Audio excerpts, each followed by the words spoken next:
What's up, everybody? We are doing it live. We are doing it live. Kmega 405 is in the building with a fantastic panel, or I should just say fantastic guest. The panel, not so much. No, I'm just playing. Man, you tripping.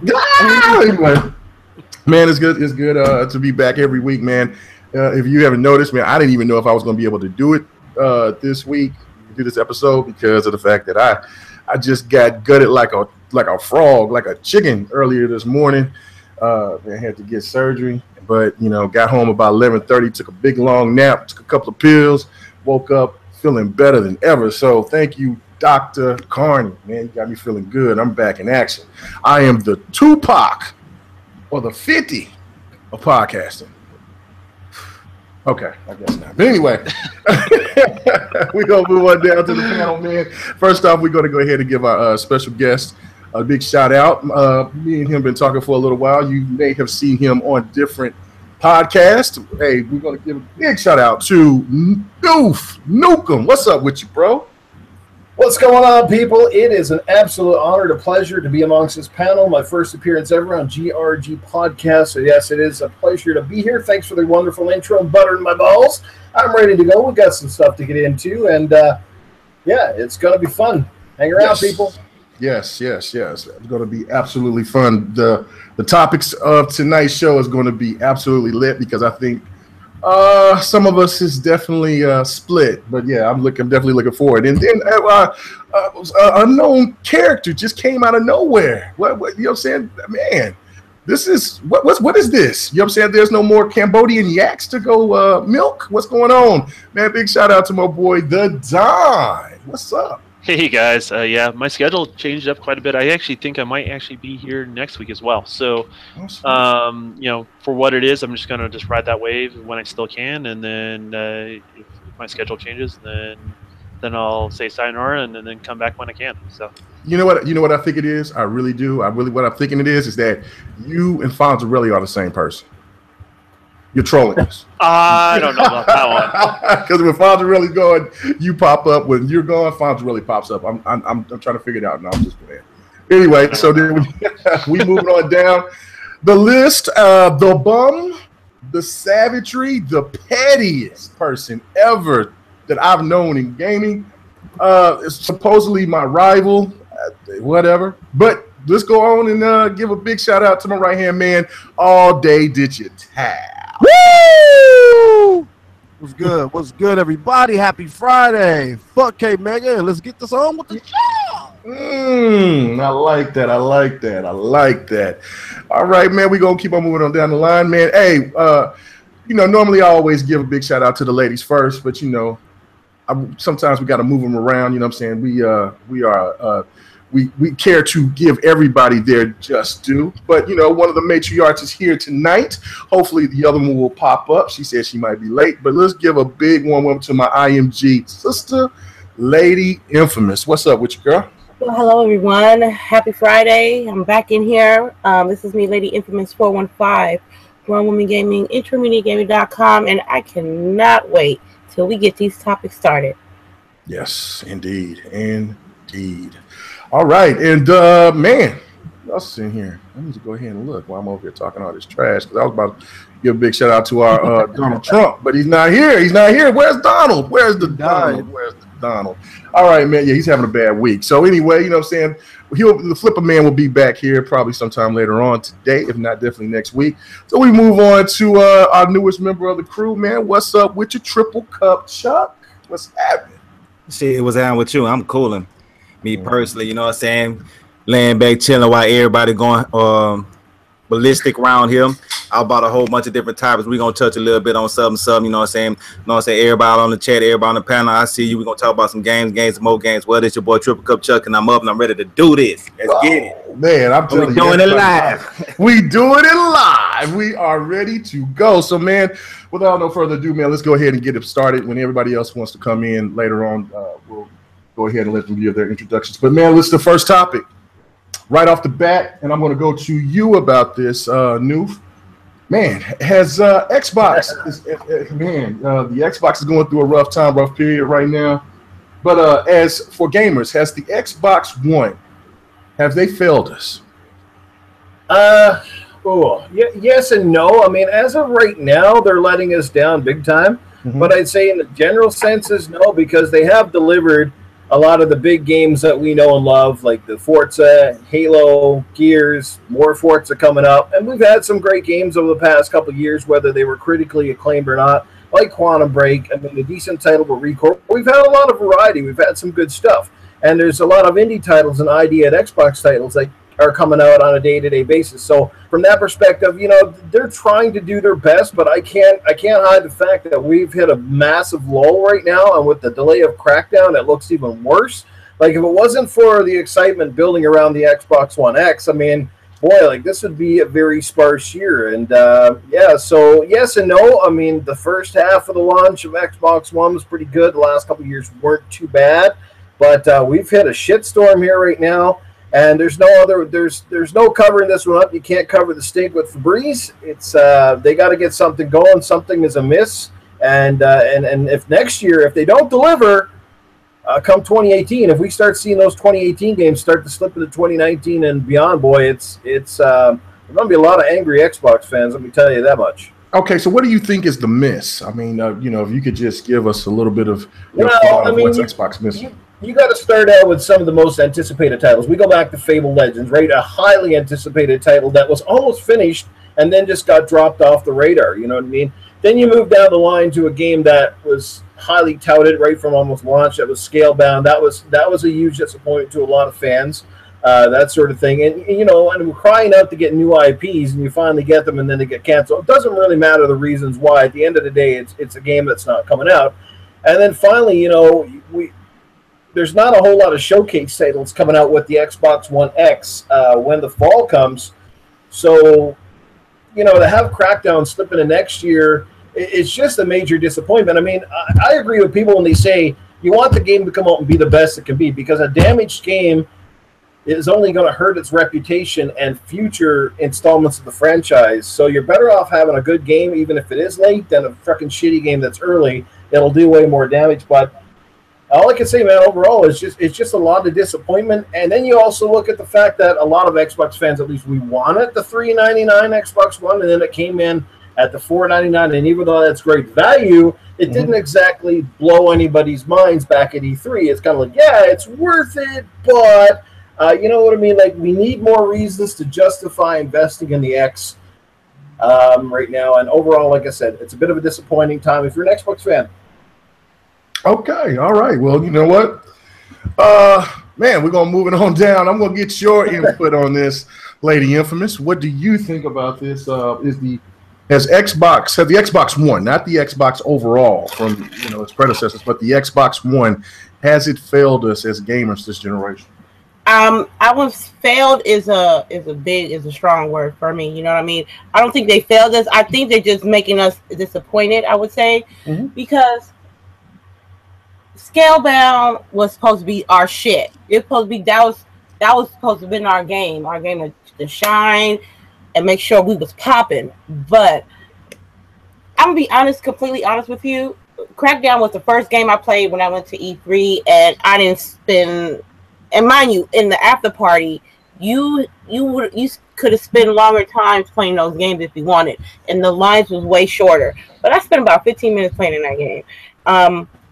I personally understand where the fans are coming from of being disappointed of their game. You know, if their game was Crackdown, it ain't coming out yet. Yes, they're upset. I can understand that, but from what I see, it's like, why? I mean, it's like their track record is not looking good right now as far as canceled and delayed titles. And I hope they have something in the back burner, because if they're going to do something like this, they should have something to, how would you say, compensate us for being a game that's supposed to have been out for a while now to be delayed. Like, they need to pick up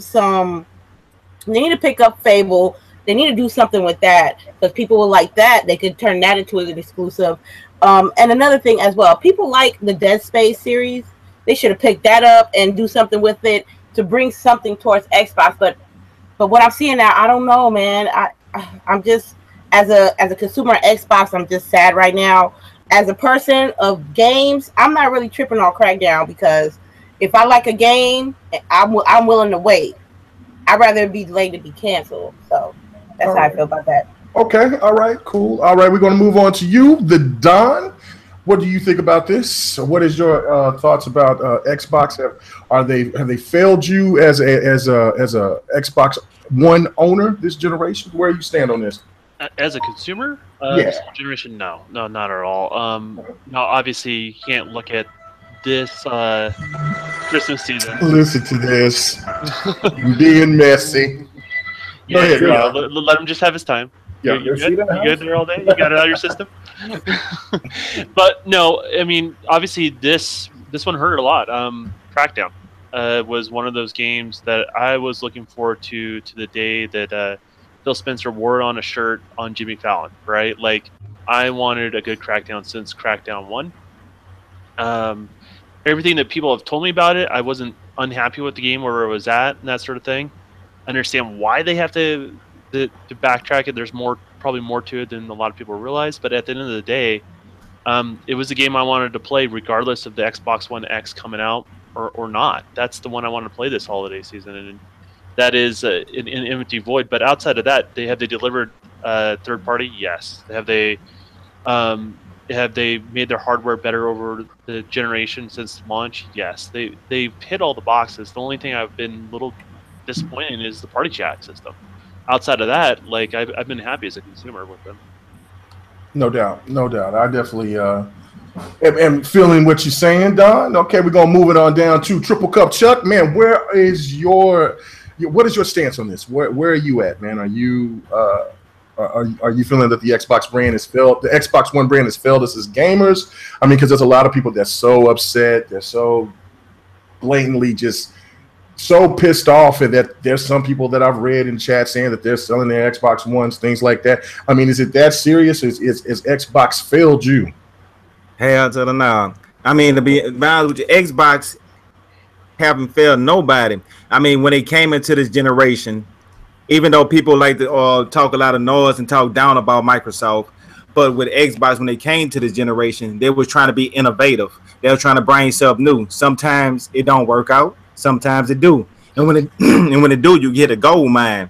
So they trying to be like when they on the internet and they just bring it to the next level. Right? They trying to bring the 4K. They want to bring it to the next level. So it's nothing Microsoft is doing that wise about bringing it to a different level.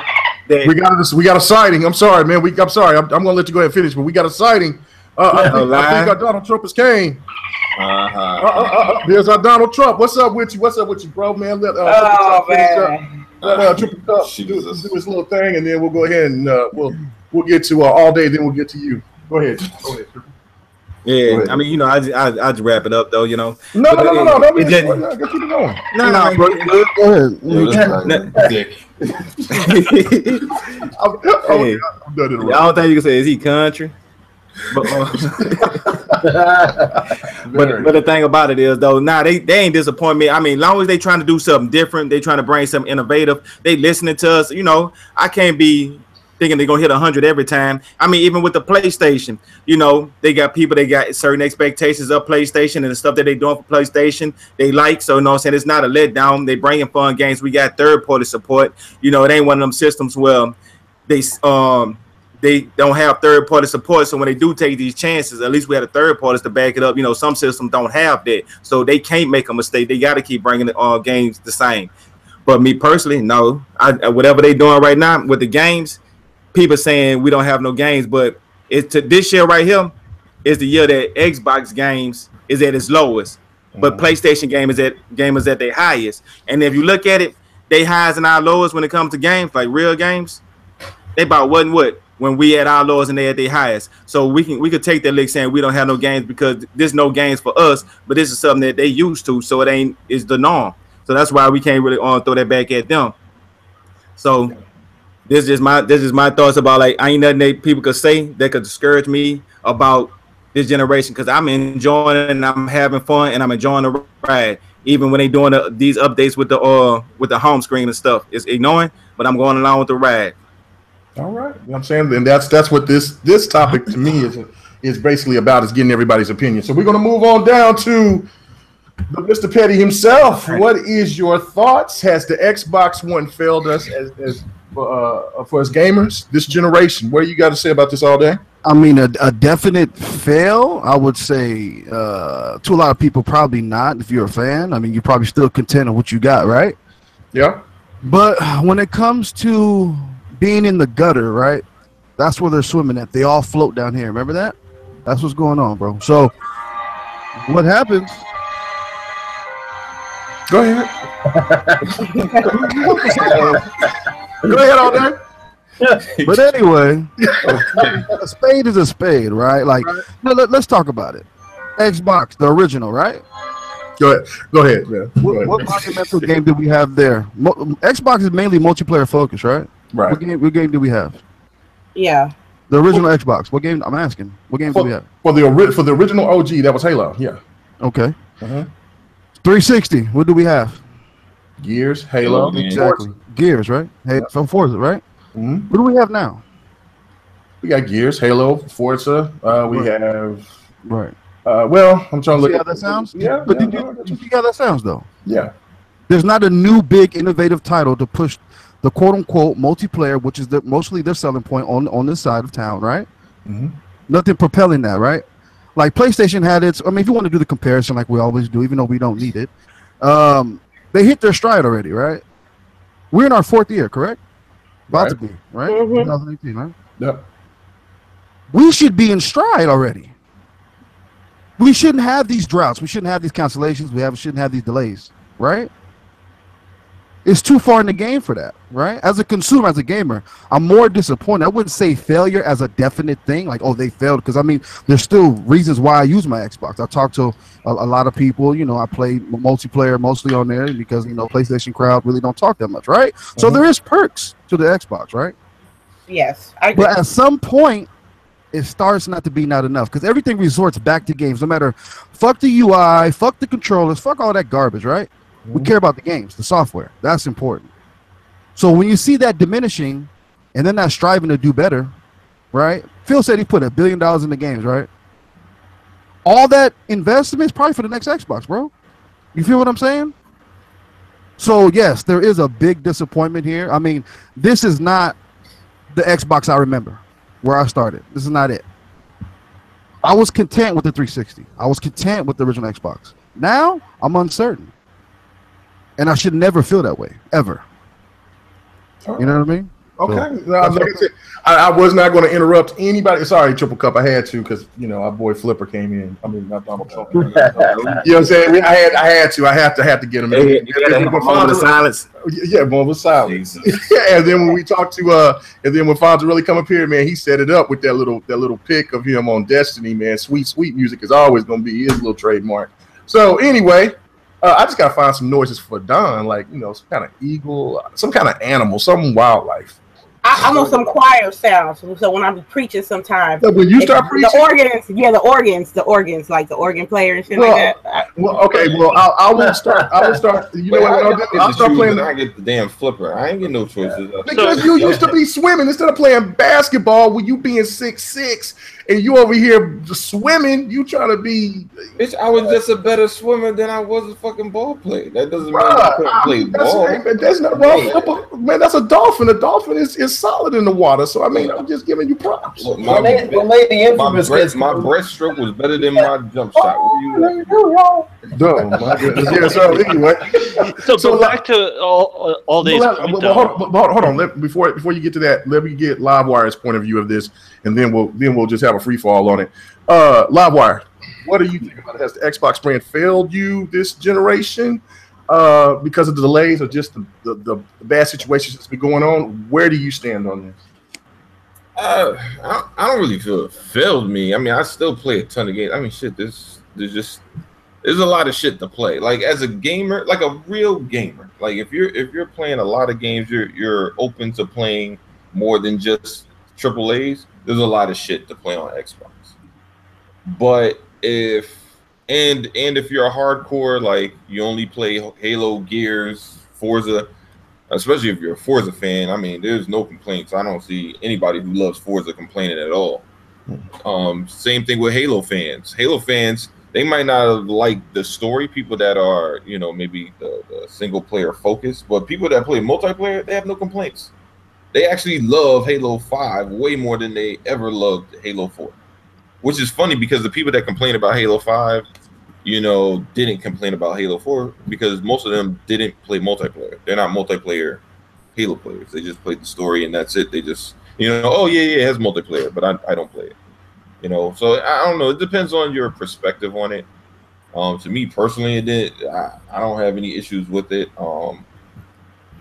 As far as Crackdown though, I think what, you know, bit him in the ass a little bit is the fact that I don't think people are as upset about the delay in itself. Is more that they're upset at the fact that people had to say something for them to realize they probably should delay it. I think that's what I think is kind of aggravating some people, because when they tell you, all right, we're going to delay it to make the game look better, what are you going to say? No. You're like, no, fuck that. Just give it to me right now. We got any moderators in here, bro? Yeah, I got him. I'm just Go saying. ahead. Yeah. Oh, what, this crazy shit in there? Yeah, always. Yeah. Yeah, you need to get the racist shitty heads out of there. Yeah, I'm not looking. I'm not looking. But now, what I'm saying is just like, yo, you know, with Crackdown, it's like, I think more people are upset for different reasons. Some people like myself are upset that I didn't get the game right now. At the same time, I'm not upset. Like, it's kind of weird. It's like a 50-50 for me. Like 50% of me is like, damn, I wanted to play Crackdown this year and didn't have to wait a couple more months. But on the other hand, I'm like, whoo, at least I get to play like more games and I'm not like fucking strapped. Because like anybody who's getting the Xbox One X, you're gonna have to fucking, you're getting Forza, you're getting Assassin's Creed, Shadow of Mordor, probably Call of Duty, Battlefront 2. What else is fucking coming out? And a whole bunch of other shit. Like, it's a lot. Like, it's not even money, it's fucking time. Where do you fucking find the time to play all that shit? And then you throw Crackdown in the mix. You know, that shit is crazy. And then possibly PUBG is taking its spot. So I don't really have any complaints, man. I'm just like, look, it is what it is. You delayed Crackdown, but you push up PUBG. All right, I'll fucking take that. All right. Well, here's the free fall question, because I know everybody want to interject and say something. Don, go ahead and say what you were going to say about all days. Well, no, I think we just need to clarify his point, because I think a lot of times people look at what's going on right now for the holiday season and think maybe All Day is reacting to that. But what I heard from All Day, it's about since the beginning of the generation for him as an individual, right? To now, where you're not getting that innovative title that you would expect, or marquee title from the platform. Is that correct, All Day? Right. Okay. Yeah. I just wanted to make sure that's. What was the last one, Sunset? Yes, because like All Day is the only one that has a different perspective than the rest of us. Yeah, just something to push me. You know what I mean? Like, you know, you want that next big thing. You know what I mean? But the games that has been okay, but that's the thing that, you know, there have been plenty of new IPs that the Xbox is given, but it still gets shunned from the media and from the haters of Xbox alike. Yeah. And nobody gives those games any credit, even though those are good games. Name a couple. What? Record, Rise, Quantum Break. You got. I mean, what do you say? You got Sunset Overdrive. You've got. Sunset Overdrive was probably the best one. And you know what I'm saying? The Max and the Brotherhood. You got. Okay, but what Record, you got other games out there. What are those games doing we haven't played before, bro? Like, that's what I'm trying to ask. State of Decay is something completely different for the Xbox. Yeah, that doesn't make any sense all day. Then what the fuck is Uncharted doing? I know it. No. Wait, hold on for a second. What the fuck is Uncharted doing that's different in The Last of Us than I have played in Splinter Cell with bottles and shit? Okay. I mean, I'm just hold on. You already. I'm going to go back to just one-on-one. No. Back in the day when I on 360 on the OG Xbox, I was able to do a lot of sneaking around shit that I was able to do with fucking Last of Us. That didn't show me anything new. The story was different, yes, but the gameplay mechanics were not different. So you can't sit here and tell me that I'm experiencing something new with those games and Xbox is not doing something there. Listen, we're not comparing PlayStation right now. We're just talking about Xbox, bro.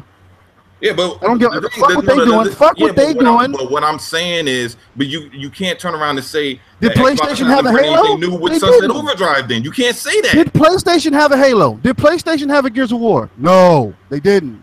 No. Right?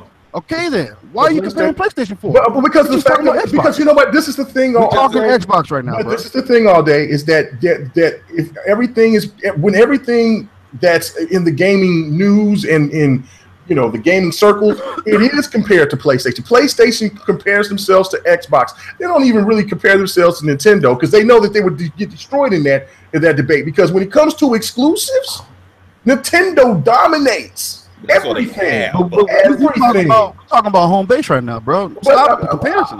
But look, when PlayStation fans stop comparing with stay at home with their shit, you can't say you don't compare, but then you cannot do that. There is a comparison. Okay. I mean, because the media has done this. Okay, when you clean your dirty, like say your house is dirty, you clean it, right? Are you worried about your neighbor's house too? You're not, right? Oh yeah. Well, yeah. If they're let's just talk about Xbox. They don't cut their grass. Hell yeah, I'm concerned. Yeah, but the problem is the reason why the comparison comes just like my neighbors be concerned if my grass gets too high. What Sony did this year. That's the problem. So you can't say there's no comparison when the comparison comes from what Sony did this year. Because of what Xbox did this year was going to be compared to what Sony did last year, there is no fucking issue. All I'm saying is let's just talk about what's going on with Xbox. And we are going to discuss it. We are going to discuss it. Let me ask you another question. Okay, so obviously Xbox has failed to deliver a title that's like a marquee title that gets you super excited about the platform, right? Right. Has there been any game this generation, and just it can be any platform, I don't really care, right? Has there been anything that makes you go, maybe I'm not so petty on this particular game? Like from Xbox or anything? Anything. Like something revolutionary to me was H1Z1 when I played that. They were playing it like that. That's like State of Decay, though. What? It's on the same kind of level of State of Decay. And we ain't talked about Dead Rising because maybe Dead Rising 4 flopped, but Dead Rising 3 did very well. So, I want to know why he thinks that was original. Just the sense of having that many people on the map. You only got one life. The survival aspect of it. Just everything about the game. The intensity. I never felt that. That was a new thing. I never felt like that in games. You know what I mean? When you play Call of Duty, that's why PUBG's so popular. So exactly. So the experience wasn't just about, hey, I threw a bunch of shit at something, right? It's the feeling, like, because that's why we play. Just any type of emotion I never felt before in a video game. That's pushing it forward to me. You know what I mean? Yeah, it could be anything. I gotcha. Well, is there anything else, or is that it? Because it sounds like so far this generation is kind of disappointing for you. Yeah, I mean it's not. I mean the last generation was better. We can say that. Okay. I mean like Hellblade. I'm playing Hellblade right now, right? Never experienced that before. Game's great, right? No, it's innovative. Last generation. It's like all that sort of stuff. Is that what you like about it? Some things, something innovative about the game. But I mean, if you want to talk Uncharted, go back to the PlayStation shit.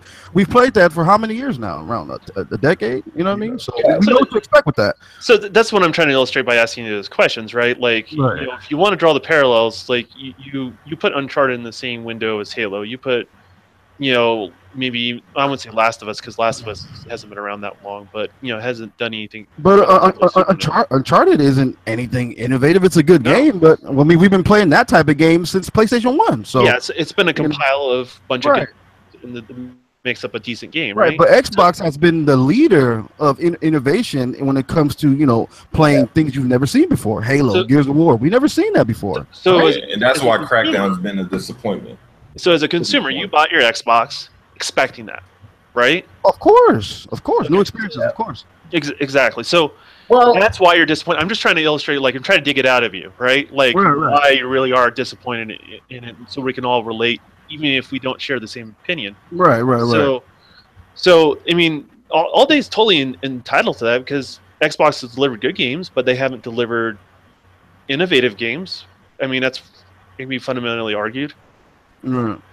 You guys want to know one of the major differences between last gen and this gen? Is that last gen we didn't have as many media sources or as many podcasters covering every single little tidbit of information day in and day out. We didn't know about games like 4 to 5 years in advance. A lot of the games just kind of came out and it was kind of like, here, Like, you know, a year later, you had a game, you know what I mean? And most of the companies back then seemed to deliver relatively within their time frames. Like, a lot of games you'd say, like, hey, we hope to launch next year this time. And they usually either hit that target or they went a couple of months out. This generation, we've seen delay after delay after delay after delay. Now, PlayStation has had a lot of crazy and awesome games come out, a lot of unique IPs as well. But here's the thing.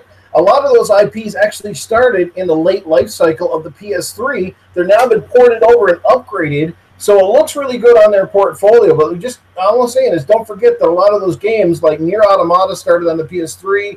You had Persona 5 was actually back in 2014. There was an ad somebody put on Twitter that game was developed for PS3 and then came over. So this is what I'm saying. Xbox doesn't have that, and that's not a good thing, because they didn't carry over a lot of IPs from the last gen, and maybe it's just don't have as many studios or not as many Japanese developers bringing it in. But the biggest difference in this gen and last gen overall is really times have really amplified because the size of the teams, the budgets, and the fact that we're overhyping or underhyping shit at every turn, whether it's the media fucking making up their own narrative and popping bullshit, or like I said, some of us podcasters blowing things out of proportion. That's what I see. Exactly. That's the point. It's just like somebody in the chat, right? They're coming at me and they're talking about, well, this, nobody didn't like Sunset Overdrive and nobody liked Rise and nobody liked this. But then I made the point that Sunset Overdrive outsold most of the PlayStation games that people have bought. Well, people bought on the PlayStation. So again, if Rise has outsold Yakuza or Double Fine Peace or Persona, things of that nature, then those games must be bad, right? That's what I'm saying. The numbers whores are sickening. This is the thing that really trips me out. But I'm going to get to that topic later on because it's very interesting. I don't think it really comes down to the numbers. I don't think we can really... To certain people it does. It's all about the numbers. It's all about the analytics, the Metacritic scores. Like I've been saying this for a million times. Why would you give a game about a Metacritic score if you picked up that game and you don't like it? That's the only way you're going to know if you like the game or not. Well, here's the thing, Kmega. What I'm trying to drive home here is that people can't really speak for other people what they don't like, right? Like no one here can speak for All Day or Kmega or Noof, right? So you can only speak from your personal perspective. I don't like this game. I do like this game, right? Here's the reasons why. Here's the reasons why I don't like it, right? The Metacritic scores and all that stuff. People put some weight on that, but the reality is all they're doing is justifying their individual purchase, right? Or what they did. So it is irrelevant, right? And because those Metacritic scores really only matter to the developer that made that game, that want people to have the same mind share as other people that really like that game so it can sell for them. That's irrelevant to us in our kind of conversation, because our conversations is more about what do you like or what do I not like, right? Right. So okay, well anyway, this is like a two-part piece of this conversation. Now, with the delay of Crackdown, which hurt Xbox tremendously this year for the AAA exclusives this year. There's no doubt about that. Do you think that this will have an effect on the sales for the Xbox X? You know what I'm saying? And I'll start off with you on this with Triple Cup Chuck. What do you think about this? Will Crackdown 3 have kind of mess up some sales for the X? I highly doubt it, because to be honest with you, people that's going to get the X is going to get the X pretty much regardless. Like I say, it's for the hardcore people, and most of the hardcore people, they can say, look, here go the box. We ain't give you no plug, no charger, no controller, no ports, no nothing. But here go the X. We give it to you for like that, and people that want the X, they're gonna get the X regardless. So I don't think that's the issue, because when Crackdown do come out, if they was gonna get it, they're gonna get it then anyway. So regardless if it come out in November or if it come out in February of next year, it don't really matter, because if you're gonna get the game, you're gonna get the game when it come out, and when it's done professional, and they be able to show off the cloud, because you know what I'm saying, that's the cloud is their baby.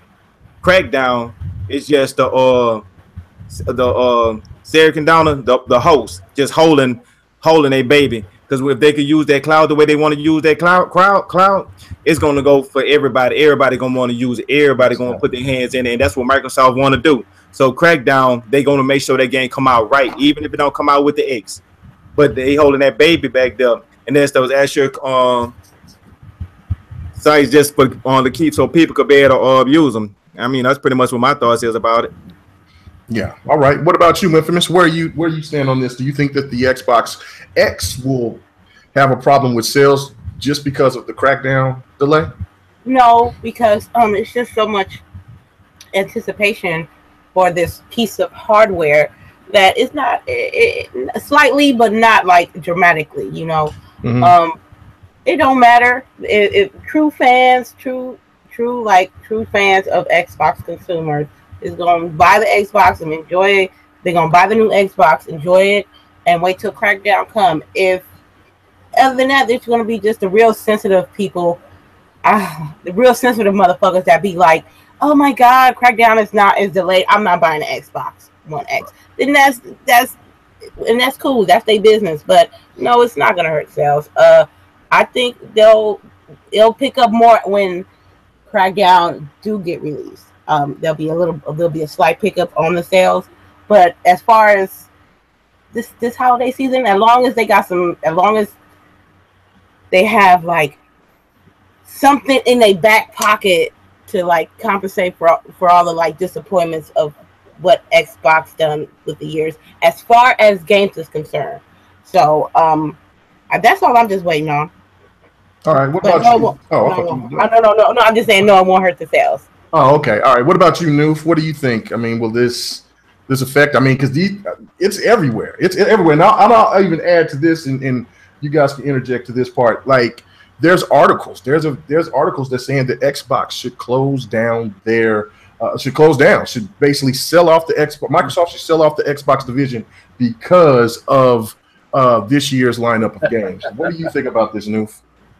That is the biggest load of shit I've ever fucking heard, man. Like, honestly, sell off your division because of this year's game. Look, every company is prone to having lulls. It's just this year has been amplified for Microsoft, and it only helps that the media, like I said, make sure that every little misstep is well publicized. But, you know, most of us are hardcore gamers. We love our Xbox or whatever it might be. A lot of us plan on getting the Xbox One X regardless of this game or not. I mean, it looks like a pretty cool game. It's disappointing. But I don't think I didn't speak to any of my friends leading up to, or many of you guys who I call friends within the podcast community, saying like, 4 or 5 weeks ago, like, man, I am going to get my X because of Crackdown. No, a lot of us were like, yeah, it's probably a day one purchase that we'll buy with our X, but not the other way around. So it sucks. It's getting delayed. I don't think it's going to have a big impact on sales because it's not really like it's a showcase title, but it's a showcase title more from the cloud compute aspect and the damage as opposed to say it being a graphical showpiece. That's kind of left over to Forza now to carry the load. And again, Forza happens to be a racing game, which is going to come under its own share of criticisms because it is a racing game. But no, overall, I think the Xbox One X will do just fine. It will have some strong sales out of the gate at least. All right, cool. What about you, All Day? Where are you at on this? I mean, will this hurt sales for the Xbox X? Nah, man. I mean, the game. Have you seen Crackdown? I mean, that's not pushing sales for a 4K console. You know what I mean? So anybody who's interested in the X beforehand or during, don't matter. They're still gonna get it. I mean, Crackdown is not the game. I mean, like me and Infamous. I mean, we seen Forza. You know what I mean? That's where the bread's at right there. That shit is gorgeous. That game looks phenomenal, man. Real shit. That shit is gorgeous. What about this whole thing about the Xbox division? I know that Z brings it up many of times, and there's other Xbox guys and ladies that have been saying that the Xbox brand, well, Microsoft should just let Xbox go. Where are you at on that? I mean, nah. If anything, that's reaching a little bit. I think they should really put some brakes on that fucking PC shit. You know, stop worrying about them over there. You know what I mean? They should do that for more focus on home. But it's not gonna stop the sales of the X. I mean, you got the best multiplats coming out this year. Not the best, but some of the best in this generation so far. You know what I mean? So people can look forward to playing the best versions of that in the console area. So I think the X will still do good, man. What about you, Don? Where are you at on this? And what about that VG? What is it? VGA? that made that article. No, was it VG Charts? Or are no, you talking about an article? No, oh, you the talking article. about That was VG. Yeah. Here's the thing: is people don't realize this, that a lot of what Xbox technology-wise and vice versa with Microsoft is obviously the parent company. A lot of that stuff subsidizes development of other things, right? So a lot of even though Crackdown is a sore subject right now, right? A lot of that cloud gen stuff, like if Xbox was probably on their own, that game would never happen. As of right now, it's a delayed game, right? But the reality is that game would have been canceled a while ago. Yeah. And it's because it's got the backing of even higher ups than Phil, because the servers is important to them. So Xbox has a very important role on that. In any sort of technology that drives even development of games, a lot of that stuff comes from Microsoft, from a lot of it. So Xbox is a keystone platform for Microsoft and vice versa. Sometimes are they the best partners? I can see that argument, but for every bad thing, there's two good things by having that partnership. So I think people, when they write those sort of articles, it's extremely short-sighted. They don't really have an understanding how a big company works, or B, how the industry really does work. But as far as Crackdown, yeah, I think it hurts in the mindshare of people that are just kind of want to be excited and hyped. This is one more thing to kind of hate on the platform. Yeah. But at the end of the day, people are just going to buy the console because they want the console, not just because of that. But it does hang a little bit of a cloud over the launch of it. But I don't think it's really going to ultimately affect it. Right, because I definitely see the media using this as a tactic to say, do you really want an Xbox One X if because they don't have the exclusives like Nintendo or PlayStation, and I could already see it, because the writing is on the wall. Like that article sounded like a fanboy article. Like it sounded like you could just read that in the comments of some fanboy that just wants to just take a shit on Xbox and just say, hey, look, I just want to put it in an article form. That was ridiculous. Well, let's draw a little bit of a parallel to like PlayStation to Xbox. Obviously, PlayStation had their lulls. It was mostly 2015, right? Mm-hmm. Should they close down that division? No. Did they make some mistakes? Yeah. Did they let down their fan base? Sure. Mm-hmm. Right. But it doesn't mean they should close up shop, right? They have so many things cooking in the oven. Obviously, we're starting to see that stuff now, right? So if you draw the same parallel to Xbox, the only little bit different, and I have a different take than All Day, because where he feels like we should be having the titles, and I don't disagree with that. But the difference is now between that situation and this situation is I have a library. I have a library of games that are going to be enhanced, right? That I'm going to want to go play through again, personally myself, right?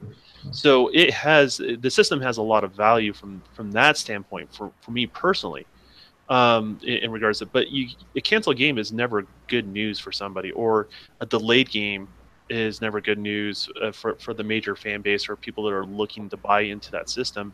And we got two of them this year. We got Scalebound canceled and Crackdown delayed, and honestly, a lot of people hurt me so much. And honestly, a lot of people thought Sea of Thieves was supposed to come out this year, right? Yeah, so it's really a dog pile of really everything, and so if people are bummed out and depressed, I don't want to ever take that away from them. I get that. I'm excited for the console, I'm excited for the hardware, but I think those disappointments that are excited for me, they're kind of compartmentalized. Like there's this disappointment, but there's this excitement, but they're not tied together for me. Okay, I got you. Oh, we got Miss Late Busybody in the house. I'm sorry for being late, but yeah, I'm glad to be here. Always appreciate it. So yeah, well, yeah, we going into the topic, but let me go ahead and hit Chuck and LiveWire, and then I'll come back to you. Live, what about the about Crackdown 3? We know that's devastating. Plus, a game that was going to be dear to my heart, was my most anticipated, Scalebound. All this bad news, the lack of AAA exclusives.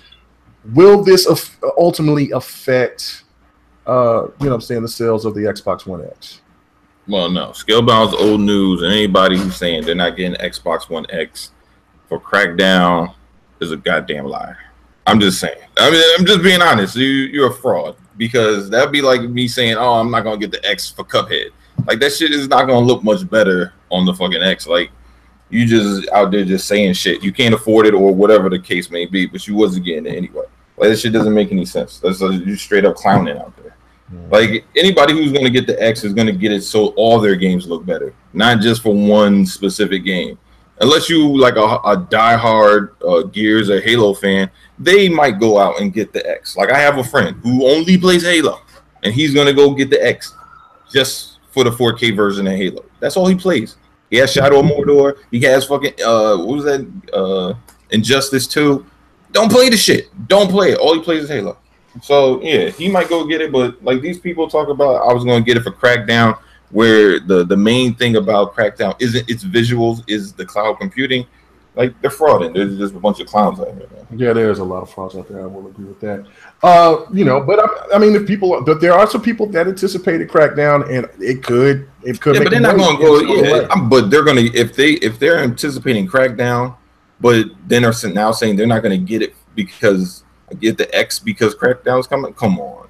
Well, I'm just saying that doesn't make any sense. That's what gets in these gamer streets, man. And I mean, there's a lot of frauds out there. It's all over the place for these type of things. Anybody says that on Twitter, yeah, just call them. They want. Yeah, bro. What do you think about this, man? I mean, will the Crackdown, you know, will just the lack of the Xbox One AAA exclusives affect the sales of the Xbox One X? I don't know. I mean, I don't think so. I had already ranted about it, but I want to hear what Delilah got to say about it. That gentleman. Oh, listen to that. Appreciate that Triple Cup. Ain't nothing. Oh, the emotion. I'm married. Stop it. I'm married. Anyway. They make it crazy. I'm just saying. I mean, that was nice. You know, chivalry is not dead. I mean, you're supposed to. That's what you're supposed to do. That's what I'm saying. Chivalry is not dead. I mean, usually that'd be like, boom, bitch. I mean, I do appreciate it. I haven't been able to say anything because I've been out of office. Hey, Delilah, how's it going? I'm good. I'm good. All right, go ahead, Delilah. What you doing?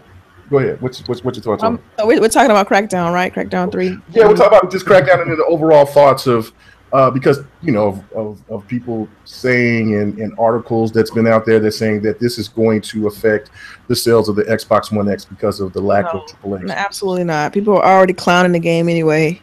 And then they weren't going to pick up that game if they had no interest in it. So I mean, I think it's all fluff at this point. I'm glad they delayed it. I got to play it at E3. I thought I enjoyed what I got to play. But if they're going to take the game and make it better, then by all means. So that's really all I got to say on it. I think people they're going to try to.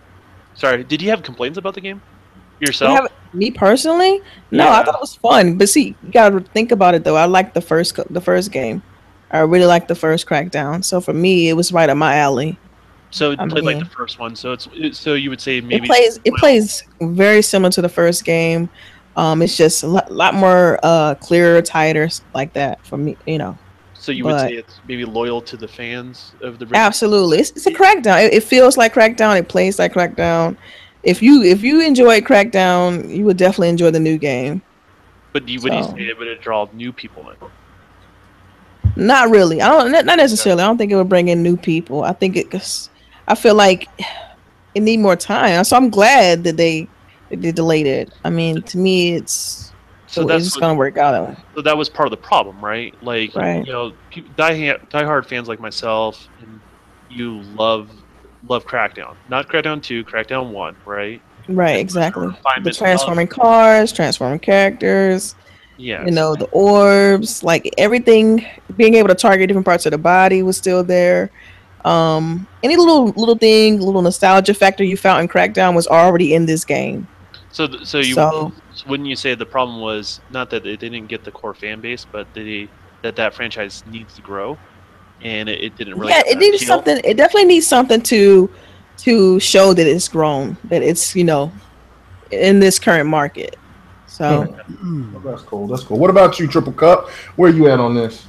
I don't know. I already had said about like it ain't, to me it's gonna still sell pretty good. Like the Xbox says, it's gonna sell good. Yeah, I mean, no, go ahead. So I didn't touch on that part as far as whether Xbox One X is gonna sell or not. I think Xbox One X is still gonna sell.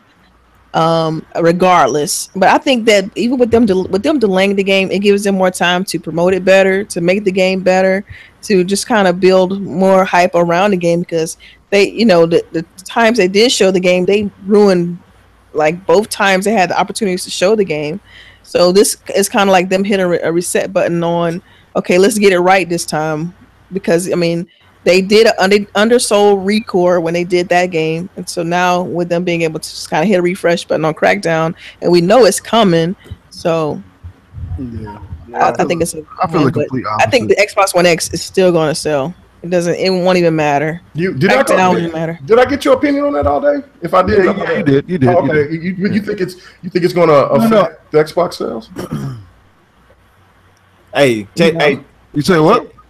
No, I was saying, check this out. Yeah. If you know when the Xbox One Elite controller had came out, when they were saying, hey, look, this controller is not for everybody, it's for the hardcore, and then everybody went out and grabbed it. Everybody went and grabbed it. Now when they do with the Xbox, hold on, check this out. With the Xbox X, he gonna say, look, we got this system is for the hardcore, it's not for everybody. Now when they put it out for sale, everybody gonna gravitate to it because people are prone to do this here. They want what they cannot have. If they feel like they can't have this, or they're not supposed to get this here, this not for them, that's when they want it. They don't want it when they say, oh, I can get it. Like, I ain't saying nothing about no other system, Nintendo. I mean, even though they got their little slick stuff they be doing too. But Microsoft taking a page out of their book, but he making it he upgrading, he bringing it to a whole different level where it don't look blunt like how they doing it. He making it look, gentleman like. So that's how the Xbox One X gonna sell. He gonna put it out there for everybody, but say it's not for everybody, so everybody want it.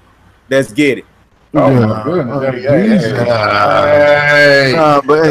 Man, that's the truth though. Think about it. That's kind of like, you know what I'm saying? I know. Like everybody want to do Kanye's, the shoes, the Kanye's, what was the junk called? The big baller brand shoes. Like, yeah, people want nobody can buy them baller brand raggedy ass. Man, he had 500,000 people buy his shoes, and they had $400 or $500. He had He's smart. You know what I'm saying? You know how much money, how much bread he made off of those 500,000 sales. We can crack jokes all day, but this dude's gonna get money off. He gonna get up off of that. Man, I know that. And people are gonna buy this X. I mean, I just don't see how anybody could just in their right mind. And Crackdown was not gonna push no sales of no fucking X. You see the way that game looked? No.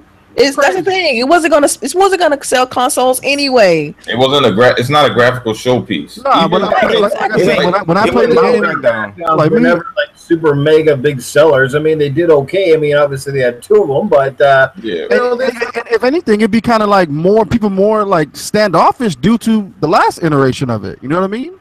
I would have to agree with that. See, but the thing of it is that me and all day we've talked about this. The biggest seller of Crackdown 3 is going to be the multiplayer, right? And that's where I have to agree with Delilah, and I have to agree with Don and whoever and whoever else that says this. Look, for this year, Xbox's exclusive lineup is trash. It's trash. Right. Even though there's games that I enjoy, that I, you know what I'm saying, I love Halo Wars. Shake my hand. I'm not shaking your hand. I'll slap that motherfucker. But I'll just say, no. What I'm saying is that look. You cannot look. The PlayStation guys are right. This year has been sparse for the Xbox. The one thing about Xbox gamers, though, they got to stop listening to that bullshit and stop thinking that, well, because the PlayStation guys are right, that we're not happy with our preferred console. That's the thing of it. Look, yes, the Xbox exclusives this year are lackluster. Are lackluster at best. The only thing when you have a racer. The best racer that's out, granted, formulaic racer, right? The best racer that's out. That's going to be your workhorse for the generation. I guess for the year. I don't know about that because Gran Turismo was kind of like that for PlayStation, though. Right. But it didn't come out enough. It didn't come out enough. It didn't come. Yeah, we get an annual Forza every year, right? So we expect. Yeah, but okay, if this was Horizon. I would say yes. I said this would be the one, but Motorsport doesn't sell as great as Horizon does. I think Motorsport 6 sold fantastic, but when you compare to what GT does on the PlayStation end, like they get, except for the later iterations, they failed on that aspect. But beforehand, we're talking about 14, 15, 16 million copies That's ridiculous. You know what I'm saying? So for a racer, so look, you know what I'm saying? PlayStation, even though they had delays that made them have a strong year, it's still a strong year for PlayStation. Xbox gamers just got to get over it and just accept the fact that this is a weak lineup, but we at least got the hardware to back up every game that we have in our backlogs to make it. They're going to look better. They're going to play better. I agree with that. Yeah. So you know, but to me, the next question should be asked: what games are you going to play on your X? Like, I know me playing Assassin's Creed, even though I'm really careful with Assassin's Creed, but I'm like that they changed the gameplay. So yeah, the multiplayer is going to rule, man. The question I'm going to ask, because, and I want everybody just interject, you know, just go in. I'm not going to ask to take turns, but and some of us gave a couple of answers, but I want to hear from the rest of you guys. What does Xbox need to do to change the message, to get things to make them look better amongst, not to the media, but to the fan base out there that just feels Xbox can't do anything right? Simple. You've delivered on the hardware. That's coming out. So that's in the rearview mirror after November. So the thing that they have to do now is deliver next year, and I mean deliver in a big way. And I don't care, you know, Phil, he doesn't want to say announce games too freaking early, blah, blah, blah. But at some point in time, you know what? They need to throw us a bone. They need to make sure that next year's E3 blows the freaking doors off of fans' expectations, that they make sure that the majority of those games start hitting their targets, coming out on time. Maybe that means they have to reshuffle their entire cabinet. Maybe Shannon Loftus needs to go to a different department within Xbox. Maybe there needs to be some shuffling, but they need to deliver on stuff next year. Why everybody going after Sharon or Aaron for that matter? Because it's marketing and games. Easy. So that's fine. They're the head of marketing, and then you got the other person for the games. I mean, she's part of first party. It's easy. First party, yeah, right. First party games. So that's why they targeted. I mean, new studios. Period. I'm not pointing at them and saying, "Oh, it's Sharon," or "Oh, it's Aaron." I mean, because to me, I think it's bigger than that. It's the unit. It's hard to say what it is that they really need, because we don't really see the big picture. Like, to me, we're from the outside looking in. We can say, oh, you need to do this, you need to do that. But to be honest, if I don't work there, I don't know what the fuck they really need. I'm just talking shit and saying what I think. They behind closed doors. We don't know what's coming down the pipe. Like, I mean, that's like anybody who works at like, you talking to a friend and you're telling them, you know, a little bit of shit about what your job entails, right? But if they don't know the big picture, you could just be like, yeah, this shit is fucked up. But they're like, oh, well, you should tell such and such to do this, that, and the third. But if they don't know the big picture, they only know like half of the story or a quarter of it. Yeah, that's a great idea, you know, in theory. But what else is going on?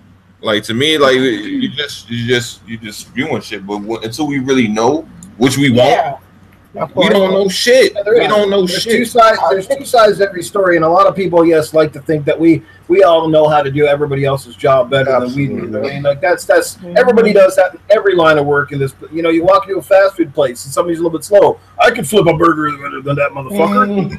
You know, we do that with everybody. You know what I mean? I heard it too. That's super competitive there. You know what I mean? And I'm not saying that people need to be fired. That's being a bit drastic. I don't know what she does on a day-to-day level. I don't know what any of those guys actually really do, and that's cool. I'm just saying there are multiple parts here. Definitely, like, at some point they have to review what's going on. That's the bottom line. You just have to sit down and review and say, why are we missing these targets? Because, you know, after having the disappointments, they needed this game to kind of come out, and now that it's not, it's just, again, it's just adding to the pile. Right. What Xbox needs to do, since they got Doritos, go ahead and get some Lay's too. You know what I think they need to do, what's obvious, is make sure that their message is loud and clear and it has one unified direction. That's where they have the biggest issue in the beginning. I think their message is never going to be clear, because I'm going to tell you why. It's because, you got people who's going to print out articles about how it's missed messaging. I don't understand X, Y, and Z. You know what I mean? So they're always going to try to muddle their message. It's inevitable at this point. Yeah, it is at the point. I do agree with that, but there is a messaging problem. But we was having this discussion on Xbox Live, and you know what? I think a lot of people do not look at. They go after Phil, I think wrongly. I think that everybody in the Xbox division needs some criticism. They need some criticism because there's been some fuck ups, some serious mess ups, badly. But also, you have to understand that every last one of these people are new to that's new in their position. You know, I think that new. You said new. I'm saying, yeah, like I mean, Phil is new of being CEO. It doesn't matter how long he's been there. Phil been with Xbox for a long time. I know that, but Phil has Shannon's job, right? What'd you say? Yeah, I think he had Shannon's job. Right, but I'm saying new position. A new position. I'm saying, look, Phil wasn't the head of Xbox. You know what I'm saying? I don't think Aaron Greenberg was in charge of where he was. I think that yes, that's what I'm saying, is that you're going to make mistakes on the job, and especially as quickly as everything happened. You got Phil that had to come and try to turn around the Xbox brand. You know, and it's funny to me that people keep saying, well, that's damage controlling. No, it's not. It's, you know what I'm saying? Look, if the Xbox One didn't do anything after the 2013 launch, Xbox would be dead as we know it. Dead. It would be the Xbox One. I don't know why people have that kind of argument when Xbox One X was announced and it's releasing soon. So I don't understand why people have that type of Xbox dead argument. To me, that's dumb. It is. Like, are you dumb? They brought out the S and they brought out the X, so are you dumb? They're not going to get rid of Xbox. Bring out the games, man. Fuck. But no. Okay, look, that's of course. But I feel like the Xbox One X is going to set the tone, and then the games are going to follow after that. So right. I mean, how long do you want this kind of console generation to go on for? Another what? It's going to be like another 5 years. Yeah, the generation. So by the time the X comes out, you know what? This end of this year. What about next year? All that money feeling. I mean, we need to worry about right here, right now. We don't know about what next year. We need to worry about the right here, right now. I mean, we got XCOM coming up Sunday, so I mean, we don't know what's Gamescom. Why do I keep saying XCOM? I'm thinking because you know what? Because I'm looking at it right now and I'm seeing it is on sale. Never mind. Anyway, my bad. Yeah, Gamescom is coming out next year. I mean, Sunday. Jesus, and got distracted. And Sunday, and they might have some great surprises. We don't know. So, I mean, I agree. We have to think about right now. I wouldn't set your goal too high on that one. I mean, of course not. Like, Gamescom is really a public event. It's not a media event. And so expecting anything that's media related, new game announcements and stuff like that, it's just not really going to happen. You'll probably see more of the same. You know what I mean? So. Yeah, exactly. Yeah, that's I always say check your expectations on that as well. I said mine as well because I said mine. Well, I'm just saying they said they're gonna have some pre-order announcements. Well, we already knew that was coming. I mean, they're not gonna really announce anything new. I wouldn't have gone there with any high expectations, like a new game or anything like that. There's always a might, though, Kmega. I mean, yeah, I mean, it might. That's all I said was might. I didn't say it was actual fact. I didn't have no resources. But just check your expectation. You know, I just hope it be entertaining. They just entertain me. That's pretty much what I'm in gaming for, to be entertained. So whatever they put out, I just want to be entertained. Right. I got another question. Who on this panel isn't going to buy an Xbox One X? Like, just not going to buy one? Oh, I'm buying it later down the road, but I'm not getting it day one. Okay. But you're still getting it. But yeah. And all of us getting it. Yeah, all of us getting it. So regardless of the fate. That's the point I make. That's the point I want to send home. We still gonna get we all still interested in the platform, whether the games are gonna be there on launch day or not. You know, we're still interested because we know that our games are gonna simply play better on X. Well, with no controllers or wires. So not just the console. How many of you guys are gonna seek out Xbox One enhanced titles this year? Oh, I definitely. Yeah, and they got a filter for it. You see the update from Ybarra. They're going to be able to filter your game library to see what's enhanced and what has HDR and what doesn't, stuff like that. So that's even a bigger win for them, right? It's not just getting the console and the home. It's the fact that people are going to be buying software because of this hardware, right? Right. It's keeping that audience interested, right? It's keeping them from even if they, someone buys a Pro, or PlayStation 4, it still keeps them a reason to continue to invest in this platform. Because even if they didn't buy an X right off the bat, their games will be enhanced down the road. So it makes sense to invest into this platform still. So I mean, they're still doing a lot of things right. It's just you can't when you don't have games that are like the big heavy hitters that year, you just have to kind of swallow the bitter pill and move on. Right, but the problem is when you have back-to-back years, or those sort of things, that's where you have real issues. And I just don't see that being the case with Xbox. I don't see me either. I don't see the Crackdown delay being the, Crackdown delay is not. It's like more like a Quantum Break delay, right? It's to make the game better. Was Crackdown delayed previously before, wasn't it? It was never announced. They never announced a date. They never announced a date. People were assuming. So yeah, it hasn't been in development for a long time. But they always just said holiday. They will say holiday, but they never gave it like a firm date. Exactly. Well, what it is I think that multiplayer wasn't ready. That's a fact, right? So I think it's more story, maybe. Maybe you're right. It wasn't ready. It wasn't ready. I mean, maybe from the backlash, they know what it was going to do. People assuming that it was going to be for the multiplayer, but it's no fact saying it was the multiplayer. We just going off. It was. I mean, it's a good expect.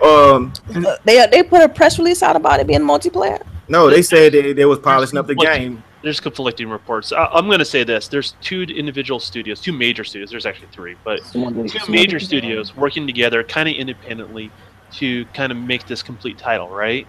When you have two independent studios like that working on the product, one of them is going to be ahead of the other. Simple as that. That's right. Fact. So it's either the multiplayer is holding up the campaign or the campaign's holding up the multiplayer, right? It's one or the other, right? And so if you're making a decision to release both content at the same time, you might as well take advantage of the extra time you have to make the other product better, right? On the other side. So if it is a case, like they're going to make the visuals better, or they want to, this is where I was trying to drill home earlier, where like, hey, they won the core audience that wants Crackdown, right? They have to win over all day, right? So you have to do some sort of tweak to the spirit of the graphics, so it's. And guess what, Don? You know what wins me over? That fucking multiplayer. Yeah, well, that's one of them, right? Well, that's the thing. That's the main. I think that's the main catalyst to everything is that multiplayer. It is that the single player is just for the people that love Crackdown, and they want to have that same experience like they had with one. But the multiplayer is what's got everybody's eyes open. Even the naysayers out there that worry about the, worrying, and they say that the cloud computing is some kind of unicorn. I'm still going to scratch my head if they don't show it at Gamescom, regardless if it's postponed or not. Like, I'm going to scratch my head because I seen it. I seen it at GDC. I know other people have seen it, right? I've seen the look on other developers' face after they went and saw that, right? So either there's something different between the control environment and something bigger, or it could be is something silly as like it works. It fundamentally works just fine, but maybe just blowing up buildings is not interesting on itself, right? So you have to make the game modes compelling or the weapon placement compelling, those sort of things as well, right? Those sort of things can delay the multiplayer just as much as anything else. Right, because remember when Shannon Loftus posted that Twitter, I told Kmega about in the party last night, when she said the game will launch spring 2018 in its entirety. I mean, what do you mean entire game? Yeah, so you mean they believed they weren't going to release part of it, right? Exactly. I figured they would release the campaign and the multiplayer be add-on later. You know what I mean? But that would have been a fail. That would have been a fail. Of course, that's why they pushed it back. They want to come out. They wanted to come out date and date, right? Right. And also another thing is that I think that they really want to show the game off the newest, strongest hardware. I think that's another thing because wasn't Crackdown coming out before the Xbox One X? No, date is the same day. It was a launch. It's the same day. Well, by this point in time, if there's any hitches or issues with the X, or again, there was problems with the game, then a couple of months down the line, you got everything hashed out. Everything is fine, and then therefore you can present it off the X. You know what I'm saying? And that will get more people invested in one about the X. Here's the thing with any cell shaded game, and you can you fill in the blank. You know the cell shaded games out there, right? It is a hard thing to sell someone on a new piece of hardware with a cell shaded game. Simple as that. I mean, it literally is like saying, hey, I got this UHD Blu-ray player. I'm going to play South Park on it. Like, you don't get excited about that, right? I hear that the Xbox One X is partnering up with GameStop. I think they're bringing in the 4K TVs. But what if they push? What if they pushed it back, Crackdown back, because all the backlash it was getting, and they pushed that back? And like how LiveWire was saying, they put on PUBG up there. That way, that could be the game that come out day and day with the Xbox, because that's a game that's going to be a juggernaut. So why not push Crackdown since it's getting hate and put a juggernaut in its place? Right. Even if it's in the preview program, it's still gonna be a juggernaut. I mean, a business-minded person, they'll say this game is getting hate, they ain't gonna sell. We seeing the trend. We watching the trend. Every time this happens, the game flops. Push the game back. Put up this juggernaut. Let's do it this way. Yep, that makes good sense. What about anybody else? New, whatever. Lady, y'all got anything to say on that? Oh no, I said what I said. All right, cool. That's all right. Yeah, I've already said it. All right, well, we're gonna move on to this. This what all the things that I got to say is going to be kind of long, but this is something I think that's very, very, very interesting. When I saw it, I was kind of like, oh, here it comes. We're going to probably hear it, but this is crazy. The top 10 publishers in the industry in video games, the top 10 for this fiscal year, for 2017. Man, I'm gonna start it off with 10. And I was surprised of somewhere these publishers were. Like, are you kidding me? They have these games on here. They're at this level. Okay, first off, with number 10. I'm gonna be short with some of these. NetDragon. I don't know. I'm pretty sure a lot of people don't know what NetDragon is. But their biggest game title for them is Disney Fantasy Online. It's mostly catered to the PC, and it's generated 238 million. Number 9, Nintendo. Nintendo only made 62 million, and saying the 2016 was so bad for them, they reported a loss for the very first time. And so what's benefiting them right now is the Switch, but they're breaking even. They might not even get to the black this year. Yeah, when they first started this quarter, the Maryland, whatever baseball team they own, that's what put them in the black in the first quarter. People forget, launching hardware is hard. It is expensive. Nothing shows it more than what you're seeing with Nintendo right now. And that would explain a lot of why Nintendo had to take a lot of shortcuts with the Switch, because they for the first time Nintendo's been out for what, 40, 50 years? It's been out forever. Well, that's the reason why third-party support on any console is so important, because that's where they make the bread and butter. Their own exclusives is not enough to really keep them afloat. Yeah, so put Nintendo in your prayers, because Jesus Christ, man. I just love that. People say, what you got, PlayStation? What you got? We got Uncharted, Gears, or God of War, and Gran Turismo. Boo! Hey, Xbox, what you got? We got Halo, Gears of War, and Forza. Boo! Hey, Nintendo, what you got? We got Super Mario, Zelda, and Mario Kart. Yay! Yeah, it's crazy. Hey, you forgot about Kirby. Well, Donkey Kong, they got endless. Their IPs are ridiculous. IPs are ridiculous, and they are number 9.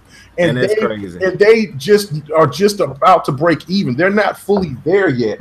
Their biggest seller right now is the Switch right now, but for that first fiscal year was the 3DS, and even with the Pokemon games, they still was in the red. That is insane. So anyway, Kmega, Nintendo, the kids not kids no more.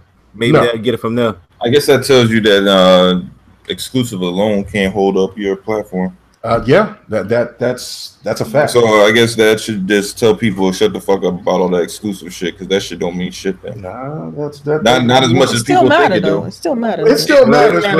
It should be there, but it don't matter. It don't hold the weight. Like if your platform has no exclusives, but you have multi-platform, you'll survive way better than having just exclusives and exclusive do two things, right? They give the console its identity, and it also gives a direction for other people that want to publish on that platform, right? So they do matter, just don't matter in the way that people think it does. Right. Yeah. So let me move on. NCSoft, their biggest NCSoft is number 8. They earned 288 million. Their biggest MMO is Lineage. If you played Blades and Soul, heard of Guild Wars, and then Aeon. Those are their biggest ones, but Lineage is their biggest title, and so they're number 8 on the list. Number 7, this blew me away. Activision Blizzard. Number 7, they earned 966 million. You know what I'm saying? And of course, you know the games: Overwatch, COD, Destiny, WoW. Because you know Blizzard and Activision did that merger, and then they even have Candy Crush. Candy Crush. You know what I'm saying? Candy Crush. I love Candy Crush. That was the only phone game that I was playing. I killed that. It worked. But Overwatch, check this out, has sold over 25 million copies, and they are number 7 in this list. Like that should tell you that this business is no joke. No joke. No joke. So then we're gonna move on. Number 6, EA. You know what I'm saying? EA earned 967 million. You know what I'm saying? Most of their sales were digital, and they're increasing their profit off of their online service. And guess what online service is that, ladies and gentlemen? EA Access. EA Access? Who gives a fuck? And Origins. But there you go. EA Access, PlayStation. You fucked up on that. You know what I'm saying? Because now, since the success of EA Access, EA is going to be doing more partnerships with Microsoft with more games. This is crazy, man. This you know what I'm saying, reading into these things and listening to what the outside noise, this is the true telling story right here. But you know, saying 967 million, you know what I'm saying, and their biggest selling game for them was FIFA. FIFA was the number 1 selling game, and Battlefield 1 has over 20 million sold. So that's good for Battlefield. That game was fire. That game is amazing.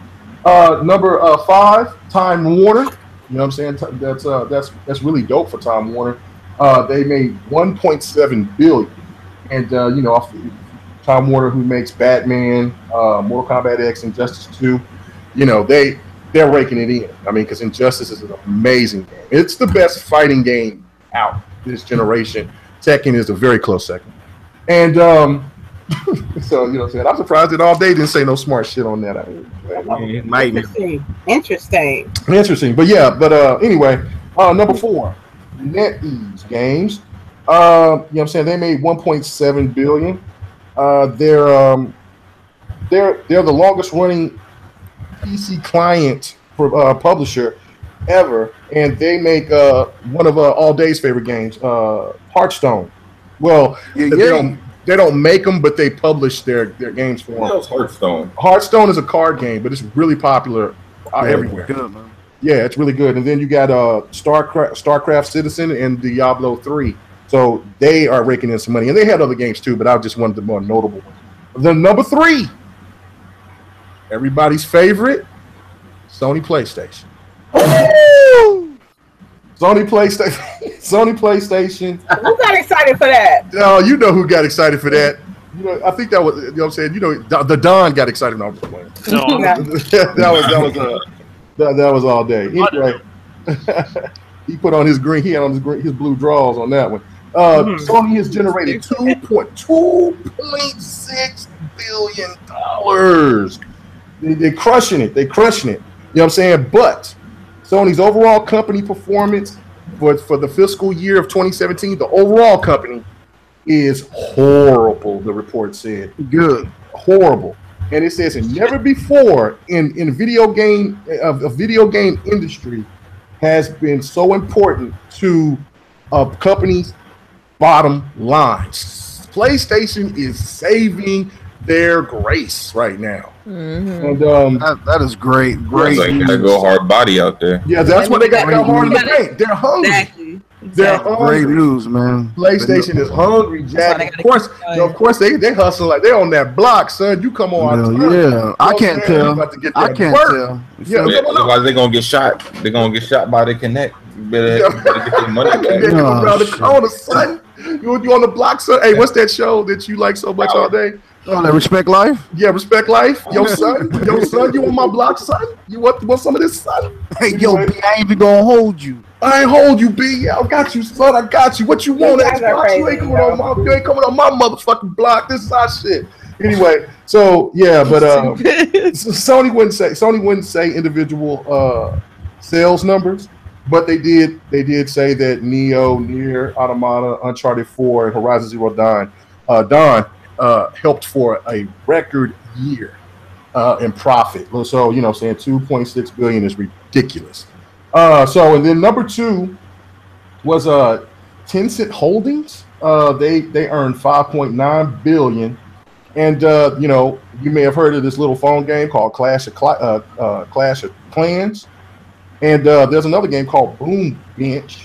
But those games are Boom Beach. I think it's called Boom Beach. Boom Beach. I'm butchering. What the hell is this game, Boom Beach? Hey, what did Tax say the other night? When I messed up, just say you got black man problems right now. This is just country. Just let it be. That's just way. So anyway, it's Boom Beach. Boom Beach. I spelled it wrong because I heard.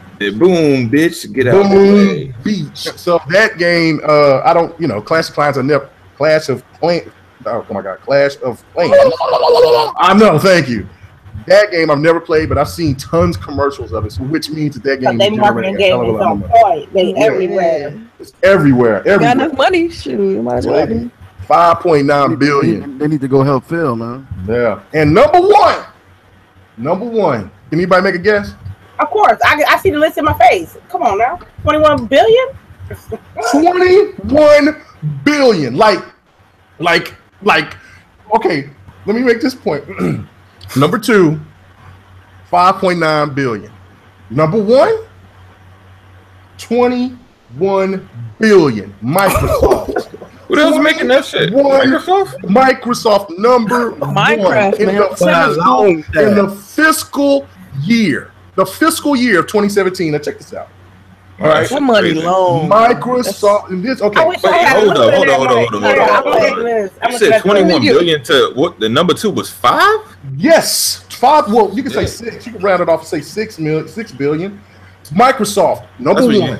That's crazy. That's when you walk past a motherfucker and slap his fucking. No wonder they chilling. They chilling now. Hold on, wait a minute. They chilling too much. Ain't got no fucking game. I agree. They are chilling too much. You know what I'm saying? Hold on, wait. Microsoft's earnings 21 billion.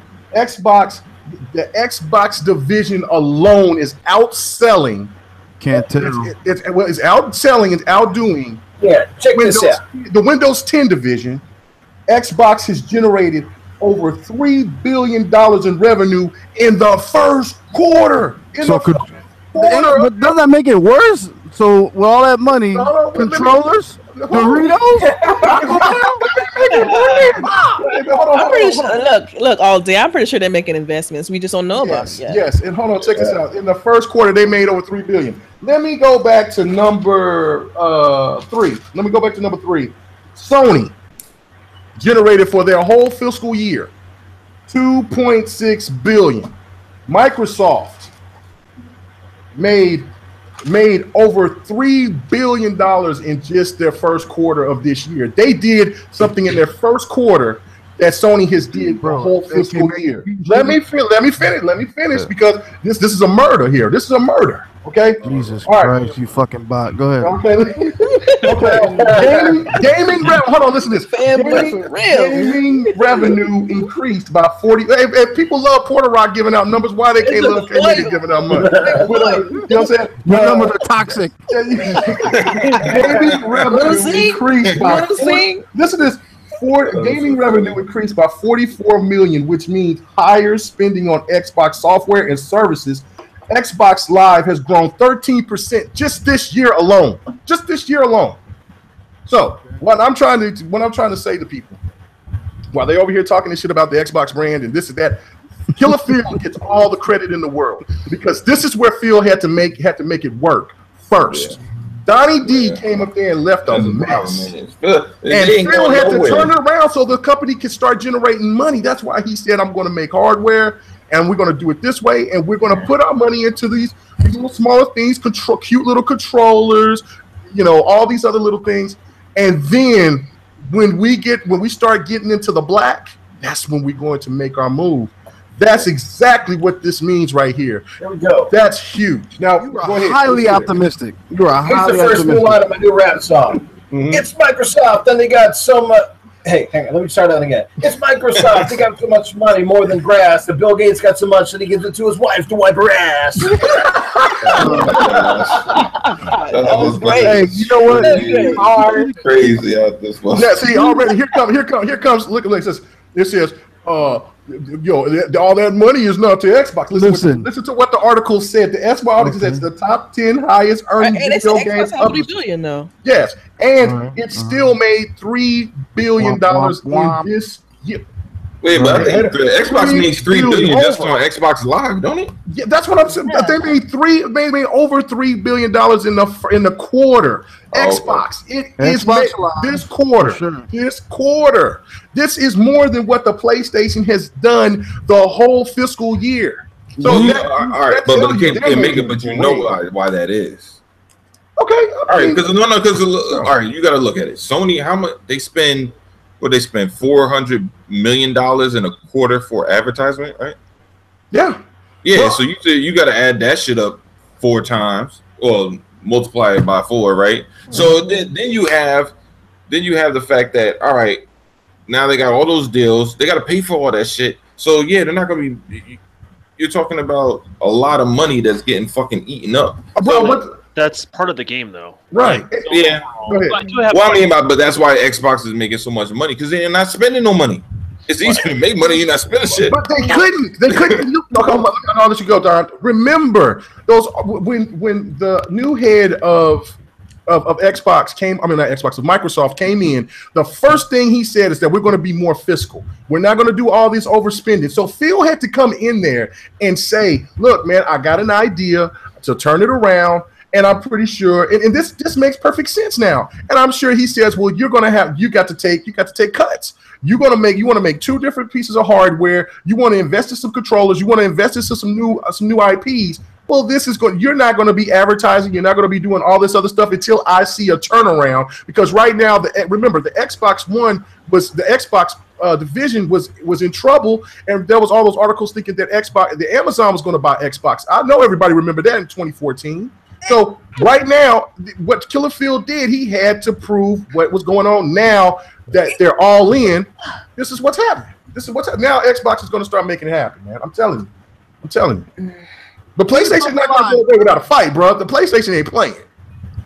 Sony is not playing. So go ahead, Don. I'm sorry. No, well, here's my question. So this is fiscal regarding publisher, right? Mm-hmm. Okay, so is it including total profits of the business or the actual publishing?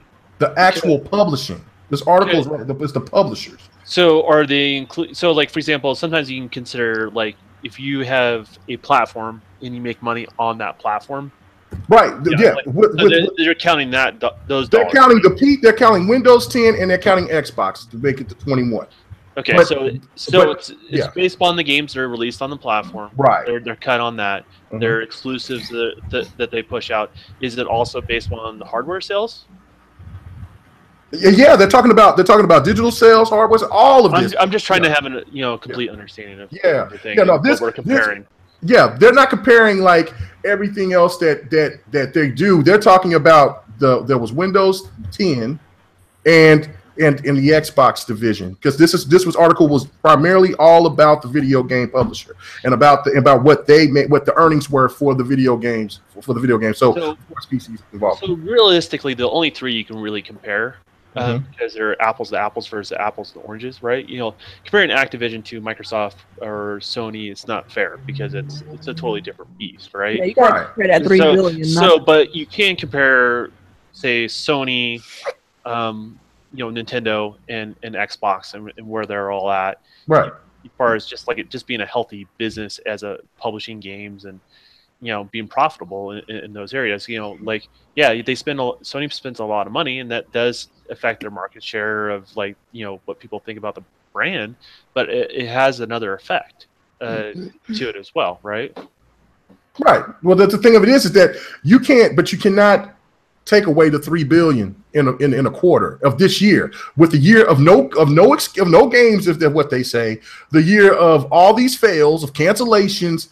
They still are generating more money from everybody in the gaming that's gaming publishers. That's ridiculous. That's amazing. I also have more questions because it's pretty well known within the industry that Microsoft does actually sell a lot more digital than they do physical. Right. This is their competing platform, right? So I wonder how much that plays into it, right? Because that's always been an argument. Like you buy something physical, right? You take it to GameStop, they do the trade-in, someone gets a deal on that, but nor does the platform holder, nor does the publisher or the development team get a cut of that, right? So it makes you wonder how much is part of that, because you can't really trade it in. So right, that part is true, and the fact that hey, what about seeing? I'm seeing 85 people watching, 84, 85 people watching. Man, I only got 39 likes. Man, show Kmega and the crew love. Show the illustrious panel. Even if you hate Kmega, you got to love the panel. You know what I'm saying? Show the panel some love, man. You know what I'm saying? They doing work show tonight. some love. Hit that like button. You know what I'm saying? You may hit hate the like button if you hate Pee-wees. Hit the like button if you hate Pee-wees. And you may hate LiveWire. You know what I'm saying? But you gotta love everybody else. Oh, that's fucked up. Jesus. So, you know what I'm saying? He said, I'm going to hit it just like, damn, Shogun. Come on. But anyway, no, this is just amazing numbers. This is why I wanted to shut this whole theory down about Xbox, selling the Xbox. They're making more money than Windows. Who would have ever thought that? Now, you know about you saying all this shit, right? There's going to be exposed video pretty soon, right? About what? About exposed video? I'm just about what, though? Yeah, what can they okay. say? Some ignorant shit about Xbox got no games? What is it? That's ridiculous. You just imagine it now. Like I can, without even being the person that does it, I can imagine what they would do to you with this. I don't. You know what? This is the one thing about this. I don't understand. That's so petty. I can't believe y'all. I What's going to happen? Because let them make all the videos. So what though? Spend time. Let me finish, and then you can talk. Let me finish this point. And I'm saying this to all these people that make videos about. When that happens, is your paycheck gonna change? Like I don't understand that. Let me tell you, you're taking hours out, maybe even a couple of days out your day. You know what I'm saying? To make a video about a grown man you don't know. You think I give a fuck? Go ahead. Yeah, they make pictures about me. They talk about me. They have me in discussions and podcasts that I'm not even. They be having wet dreams about Kmega. This shit crazy. Yo. You think I give a keep doing it? Keep doing it because my channel keeps growing. You know what I'm saying? GRG keeps growing. The fucking everything. I keep it positive. I'm not making videos about these bombs. Go right ahead and keep. I'm saying I'm giving you a heads up. I'm just giving you fair warning, bro. So they got Kmega pillows in their house. It says, I hate Kmega. What I want you to do is go to BGS. Go buy some Kmega. Merchandise. They be like, I got my Kmega flip. I keep it. Pissing on it. Just go ahead and buy some of that Kmega merchandise for me, please. And you can do whatever the hell you want. But you didn't hear your new moniker is Duck Mega? Duck Mega, what the hell is that about? Duck Mega. No, we'll tell you later. No, but oh no, hold on, no, because you know what, you're trying to be messy. You know what I'm saying? I didn't say it. I didn't say it. I wish I would have came up with it. I didn't come up with it. Why am I Duck Mega though? Explain why. I don't know. You gotta ask the chat. The chat, Duck Mega for what? You know what I'm saying? If it was because I wasn't, somebody put a duck and a mega. See again. Nah. People were saying that in the chat yesterday. That's what it was. But look, my homeboy. Yeah, we know. It's an ICU, and you know what I'm saying. I would have been there tonight. You know what I'm saying, but because I just had this surgery, I get an infection, you got that Xbox transplant. But now, what I'm saying is, what's going to happen when you talk about Porter Rock talking numbers and you hate fucking numbers, and all of a sudden you come up with this list, bro? They're going to slay you for that. You know what? If Porter Rock could do it, Kmega could do it too. I just do it better. You know what I'm saying? I'm just saying. This is just to break it down and just to make the point. Look, these numbers. You know what I'm saying? These stand, you know what I'm saying? A lot of numbers that people talk about is hypothetical. You know what I'm saying? And especially if there's people that don't own consoles that open their mouth. And I'm not singling out just any individual. I'm talking about just the haters out there. They on both sides. So how much money did they make again? How much money? How much? What was the number? It was $21 billion. All right, now let me ask you a personal question. Do you feel that way? What are you talking about? Do I feel that way? Do you feel that money's being used? I have bought more games. I understand. I've bought more games on this branding on this console than I ever bought in my entire life. I have like close to 400 games. I've never owned 400 games in my entire life. You know what I'm saying? So, yeah, I'm invested. You might be in a better position in life right now, bro. That ain't got nothing to do with shit. That would be true, but I mean, shit. You know what I'm saying? But we're talking about I've spent thousands upon thousands of dollars on just this brand because I enjoy what the product that they give me. So yeah, I feel highly vindicated. So, like I said, Noof was the one who said it, right? Noof said what? About them not spending the money on the studios, the games, whatever the case may be. We don't know what they're spending money on. Yeah, that's the problem. Like, we don't know enough. Like, it's hard to know. Like, they don't tell us everything. It's not like Phil wakes up in the morning and is like, here's all my plans. All right, now I go back to sleep. Like, it's a waiting simulator. That's all we know. Man, this dude salty, dude. Look, was you saying this last year when PlayStation was coming out with multiple pieces of hardware and their lineup, they had games, but their game line, they should have been sparse because their games were trash. Xbox, bro. No. I never said one word about GRG, brother. We talk about everything. Jesus Christ!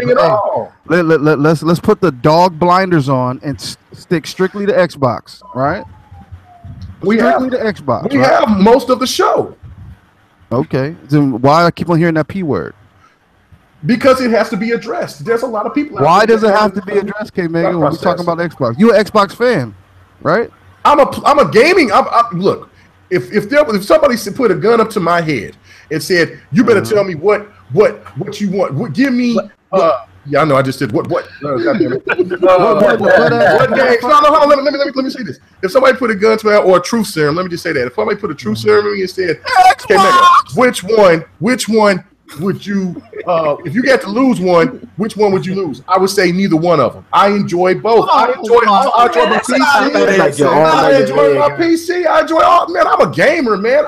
Look, as much money as I've invested into my game. Look, my old lady can come in here and tell you right now, like, how much money is this fool spent on gaming? You know what I'm saying? For the PC that I bought, for the games that I got for the PC, and I don't be pirated shit. You know what I'm saying? I tried it. I don't like it. You get crazy shit. It's not worth it. You know what I'm saying? And then, for the games that I got for the PlayStation, it's ridiculous. I got more PlayStation games than some of these fools to be over here touting and talking about they love the PlayStation.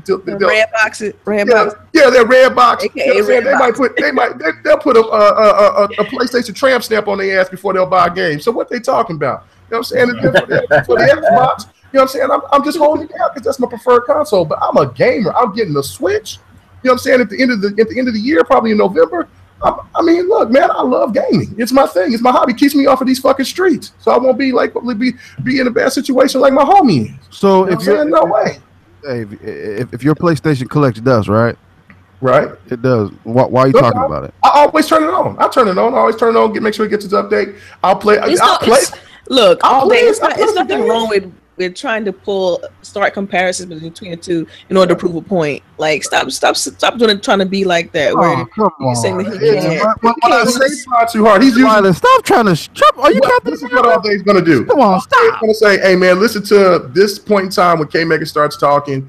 He gonna say it's to his little PlayStation friends, and then he gonna say, "Listen to this point when Kmega start talking," and fire his ass up. That's what all day's gonna do, and I don't care. Yeah. Hey, all day. What's the P word? Punk ass bitch. Nah, I'm just saying. That's what we're gonna do. You know what I'm saying? So what? Go ahead, have at it. You think I give a fuck about these videos? All I'm saying is when we critique Microsoft, let's just critique Microsoft, bro. Because we have. We just did. Every time we critique Microsoft, what about Sony in 2014? There was only one time when we were talking about Xbox. Look, I was proud that everybody said what they had to say. You know what I'm saying? Let's just talk about our problems here and then keep it moving. We can talk about the problem. Look, you sounded so much like those Sony fans. Earlier, we spent the whole segment on Crackdown, right? What are you talking about? We game, man. Look, we gamers. We talk about it all, man. Come on, stop hating, bro. Let me move on to the next topic. Go ahead. Move on to the next topic. Shit. Go ahead.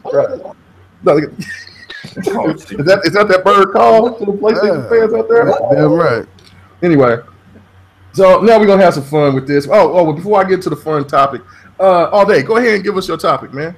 All right, man. Question to the panel and chat: what was your all-time favorite console controller. I'm not talking about a PC fleshlight, none of that. I'm talking about a console controller. Any generation, don't matter. You can pick one or two, you don't matter. Just want to hear your thoughts. I want to say the PlayStation 2. Facts. PlayStation 2. The DualShock or the DualShock 2? Or Yeah, the DualShock, yeah. It was when I was playing. Keep going. Where you going? Don't leave. When I was playing Mortal Kombat on that shit, I knew all the cheat codes. And I can do the one button fatalities. It was so beautiful, man. And just the way it I just enjoyed that controller. I just did. Okay, all right. Go ahead. I'll jump in, I guess. Yeah, go ahead. I mean, during the 16, because I mean, controllers. I mean, back in the day, you know what I mean. Like the consoles and the games that we play really sort of dictate the kind of controller that we need or we want. Like, there's always been controllers that work really well for fighting games, or there's been controllers that were better for shooters, et cetera, et cetera. So I'll say, like, back in the 16-bit era, before we really got into the 3D analog control, I really liked the Super Nintendo controller. I liked how it felt durable and solid, and I liked that it had extra buttons and stuff. It was kind of the precursor to a lot of controllers to come. But as of now, in the modern day era, I find the Xbox controller is the Xbox One controller is the best. It has the right weight, the feel. I love the triggers. I love the force feedback rumble, that sort of thing, and it just feels right. Kudos to Sony with the DualShock 4. It's a lot better than the PlayStation 3 one, but I still give it to Xbox, man. Oh, there you go, Q. All right, you see the music stop when you said the right controller, but you know what I'm saying. But keep going. Go ahead. I don't know. It's overall though. Like, as of currently, Xbox One, the current version. I don't have the Elite, so I don't know. I hear it's good, but oh my god, you don't have the Elite? Okay, good. Man, it's $180 fucking to buy that controller in Canada. Like, I can't try to buy all the console. They're amazing. Canada, I cry. I could buy 2 cases of beer and a pack of condoms for that. Come on, man.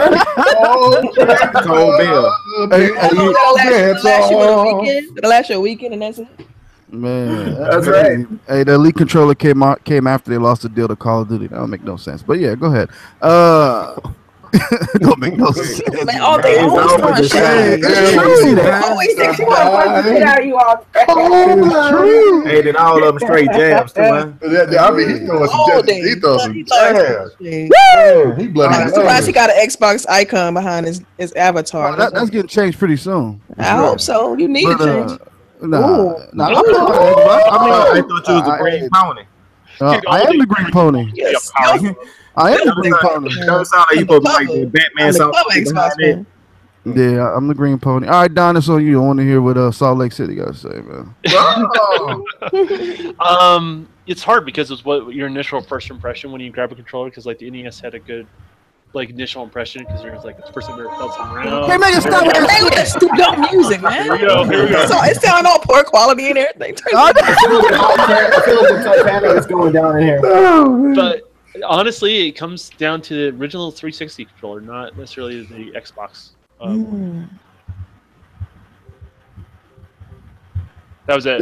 Is that it? Okay, I thought we was having another moment of silence. It was. I was like, okay. I didn't know if I was going to get off with the song again, so I just. I'm gonna go ahead and go so everybody get a chance. For me, it would be I say this iteration of the Xbox One controller, man.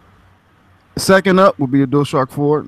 I mean, I got big hands. Ergonomically, the Xbox One controller fits nice. Period. DualShock, I do like the technology in it, but I mean, I ain't gonna lie, bro. Playing first-person shooters on that controller, you talking about my hands start locking. I'm like, oh fuck! Look at my fucking finger. But that's it for me. So go ahead, LiveWire. Go ahead, Dolphin fucker. Oh, I fuck dolphins and shit. Number one, it's not an actual dolphin sound. It's a fucking porpoise. Get your shit right. Anyway, I would say probably I like the Xbox One controller, but I think the most fun controller I liked was probably the Dreamcast one with the fucking the card that you could put in the controller. Yeah. It's like, do you want arthritis early? I'm not talking about that controller was big and round, man. It was big as fuck. It wasn't that bad though, to be honest. It was pretty big. It was big, but it wasn't that bad. You got to remember, there was only one analog. It was like an analog on one side, D-pad on the other side. My boy got flippers. Of course, it's gonna be aerodynamic. Listen, man, the controller was nice though. It was nice for that time. Yeah, for the time period. Yeah, that's what you like. I'm just saying, at that point, yeah, when I first played on, I was like, oh, this shit is hot. You got the little card, and you put in that shit. Even though I never really played any games on that bitch, but still, I was like, oh, this shit's hot. All right. Who didn't go yet? Triple Cup. All right, my bet.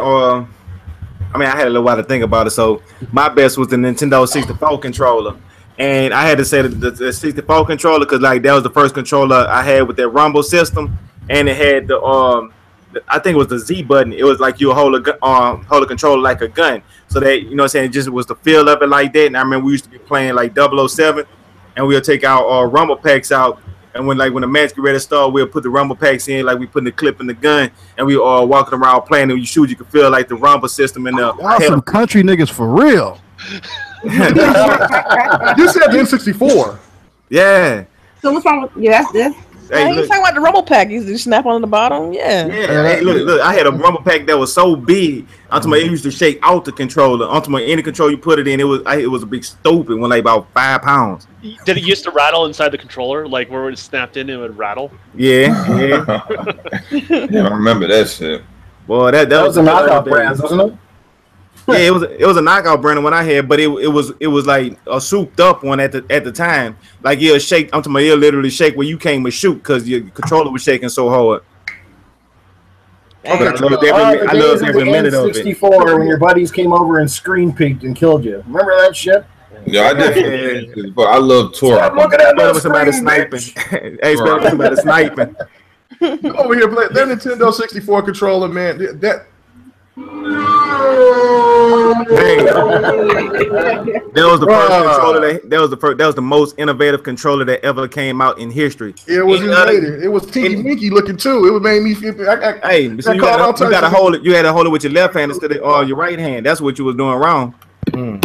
I swear, niggas is the most creative people, bro. I swear. Hey, that's what we supposed to be. Man, that's a fact. All right, check it out. So now, you know what I'm saying? Of course, you know, the truth teller. Oh, you go pick a Steam controller. So the best controller. What's up, Black Bunyan? It's on you now, bro. You know what I'm saying? And what's going on is the best controller of all time. Hey, I didn't get to go yet. You were I'm sorry. No, let Delilah go. Kmega talk. I know, right? Kmega until the essay with his, so. He always got an essay. He always got an essay. So you guys can already guess what mine is. It's definitely the Elite controller, the Xbox One Elite controller. So as long as you've been gaming, that's the only one you love, right? Yeah, I mean, I love the staggered analog sticks. The weight of it is perfect. You can customize every button on the controller. I mean, everything's detachable. It's awesome, dude. I'm sorry, it's the best one ever. Okay. So I was just gonna say the Xbox One Elite. I'm done. You go ahead on. The Xbox One Elite controller is the best controller I've ever touched in my entire life.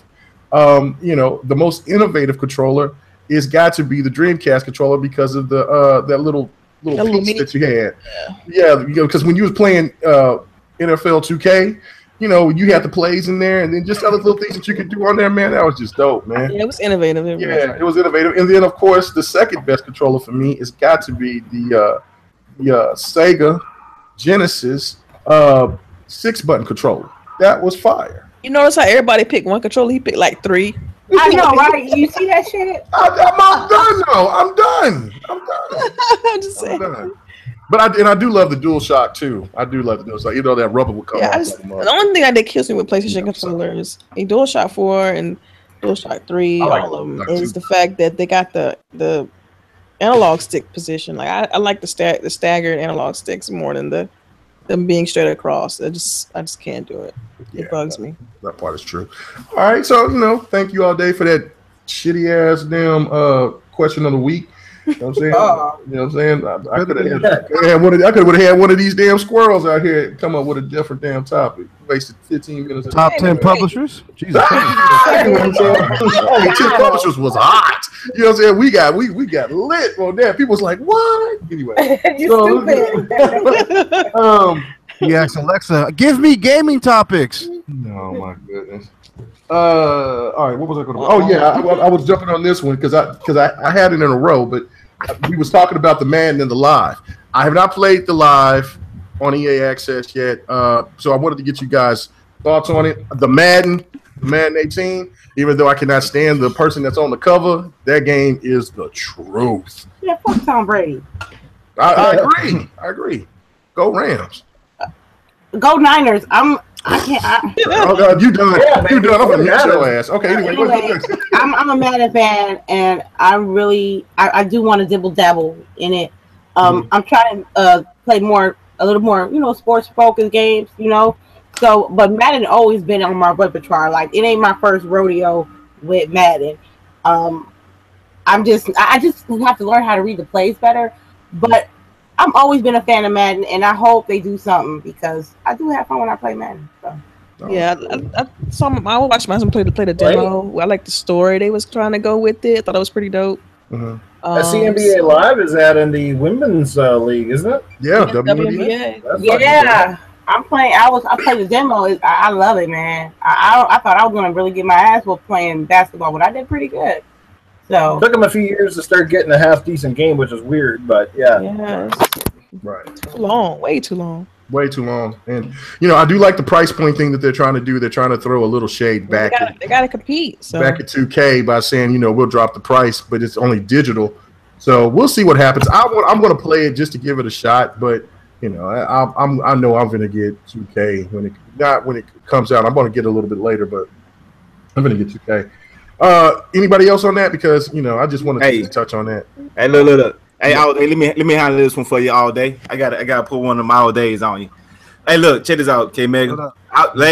Last week, I looked at some footage of that Live. And I was like, man, that game don't look too good. Probably because the person that playing on YouTube was uploading at a bad quality or something where it didn't look that good. So I took all day advice. You know how you were talking about all day advice ain't shit when you kept telling about this game. Yeah, but I said it's free. What's the risk? Boom! I had got it and I started playing it, and I was trying to play it like you play this for everybody that want to play it. You got to replay it like this here. You look at the game, you think that it's you're gonna play it like 2K, but it's not 2K. They're gonna tell you this is something different. You have to play this. You have to play this game different. You can't play it like you play on 2K. So don't go in there thinking it's 2K. But when you get the hang of the difference of this game, you're gonna start falling in love with it, like the left-right system where you slip past a person. So when you're gonna go get that the 2K, just think about it. Play this game first, and don't go into this game thinking of it as 2K or comparing it with 2K. Look at it as its own unique game, and I bet you like it. I agree with you, Triple Cup. Yeah, I agree, bro. I went into it blindly. Before the week before, I downloaded NBA 16, Live 16, right? Yeah. I probably uninstalled it as fast as it downloaded. It's really, really bad, right? So coming into this one, I know it's right off the bat, presentation A1 is very understandable. It looks nice. Well, EA always does good with UI, period, right? So right when I got into the game, I loaded it up and created my little character, and it felt like its own entity. It didn't feel like it was trying to piggyback off of 2K. You know what I mean? Yeah. And I like that. You know what I mean? I like having we all come from an era. I don't know about Kmega. He's been gaming since 2010, but we all come from an era where we had multiple sports games, right? We had MLB, we had 2K, Major League, and this is just kind of itching at that nostalgic value. Yeah, exactly. Yeah, and I'm gonna buy it just to participate in the competition. I'm gonna buy both. You know what I mean? Like, why not? I mean, it's $40 if you pre-order. So what you got to lose, man? A lot of people will be on this game because it is a step up from 16. So anybody out there that's debating, just go ahead and check it out. Yeah, go check it out and do what All Day does. Only play 18 minutes of a game. Anyway, so let's get to the last question so we can go get out of here. Okay, there's this guy. He sold his whole collection, gaming collection, and it's primarily older games. So he sold 735 NES, SNES, N64 games, all the controllers, World of Nintendo displays, Zelda posters, all for $20,000. Now, my question to the panel: did this dude come up, or did this dude get cheated? That's a crackhead deal. Yeah, he got jacked. He got jacked for real. 20 racks. He could have got 2 mil easy. He asked for 30 grand, but somebody talked him down to 20. You weak because before we start talking, we don't know. Strapped for cash. We don't know what kind of situation that man was in. True. Okay. You know what I mean? So that 20,000 could have meant the world to that man. You know what I mean? Yeah, You lost out though. That's a lot. It's like having a hockey card or a baseball card collection. Like if you don't plan to actually turn them in at some point and get your value, like you can say all day long that you got this card and that card, it's all worth $150, but you know you fucking need money, man. Like $20,000 is a nice chunk of change, get you out of some holes. So like otherwise, you just got a pile of stuff that when a girl comes into his house and looks at you like, "Damn, son, you can't even take me out to dinner." Like, come on, 40-year-old virgin. At a 40-year-old virgin. Yeah. So anyway, but the guy that bought it, the guy that bought it, he drove from Ohio to Wisconsin to go collect the stuff, but he wanted his face to be anonymous because probably was married or had a girlfriend and he fucked up, so he wouldn't have 401k. Damn. He hit that 401k. So hey, can you imagine coming home to your wife though with a fucking U-Haul versus like old 80s video games? It was a pickup. It was a pickup. It showed a pickup. It was a pickup he put all this stuff into. So, that was wild. Yeah, I mean the big factor is you don't know what the man's situation was. But if it was just a plain old honest Joe and they didn't have no like particular situation, that's he got cheated.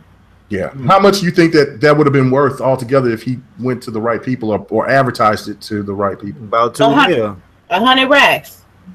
Yeah, I wouldn't go as far as 2 mil. Yeah. 100 racks. I mean, you heard all the stuff he said. I mean, if he sell it separately, not if he sell it all at one time, probably 100 racks. But if he break everything down and sell it separately, he could pull it off. But it'll take longer. It'll take longer though. It'll take longer. But what he should have did is just sell them in lots.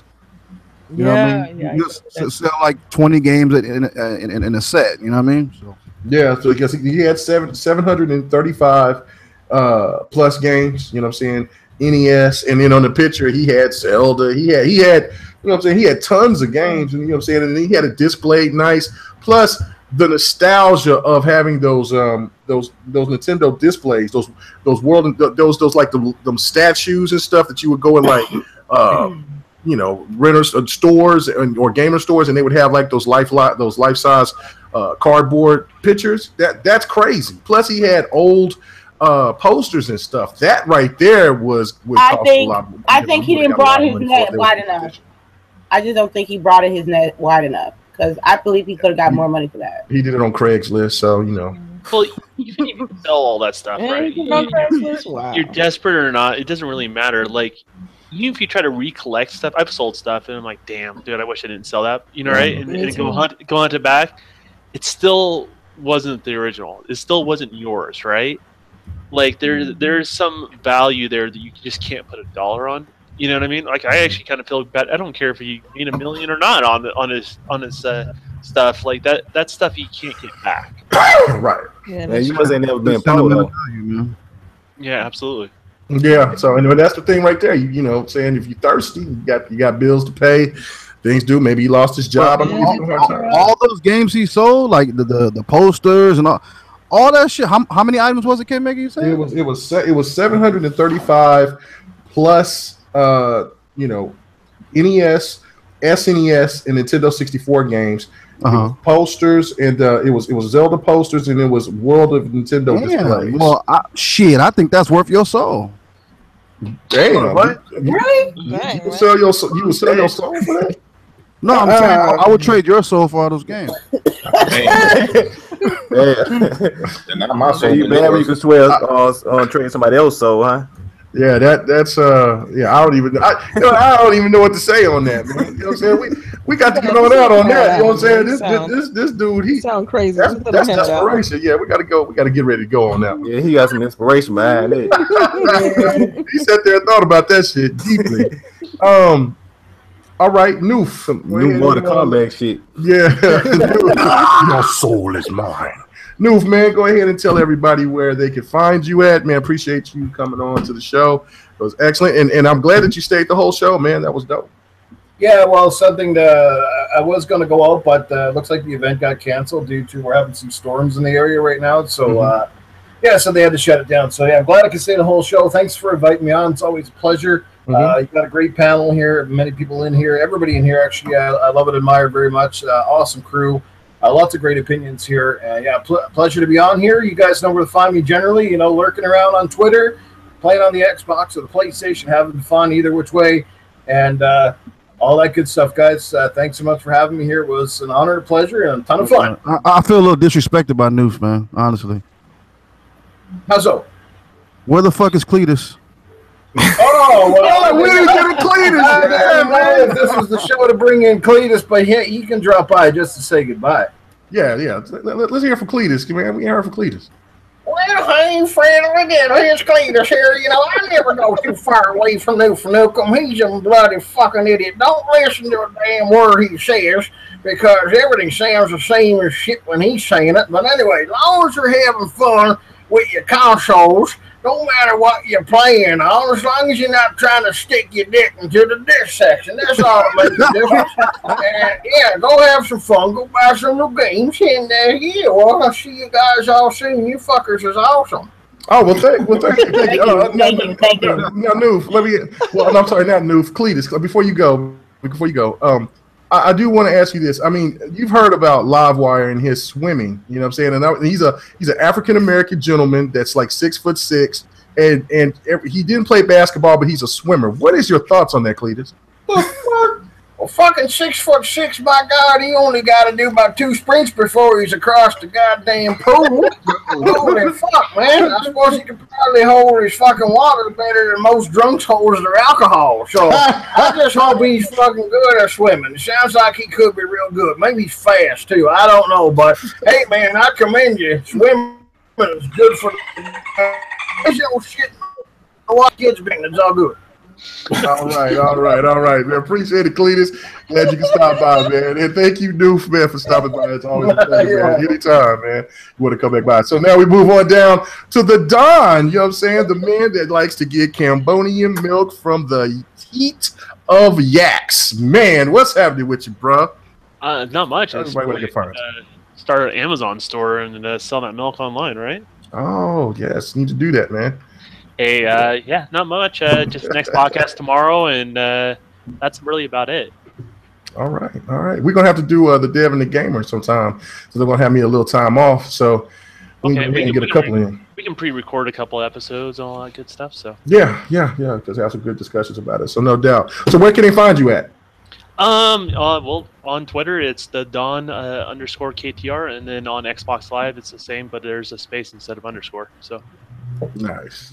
All right. And then we're moving on down to the 18-minute sensation. Don't know if he's 18-minute in the sack either, but hey, let's go ahead and get what's up, man. The most petty live. Well, I was gonna say Livewire. I'm sorry, Live. What the fuck? Oh man, put a twist on it. You said 18 minutes. That was a bad thing.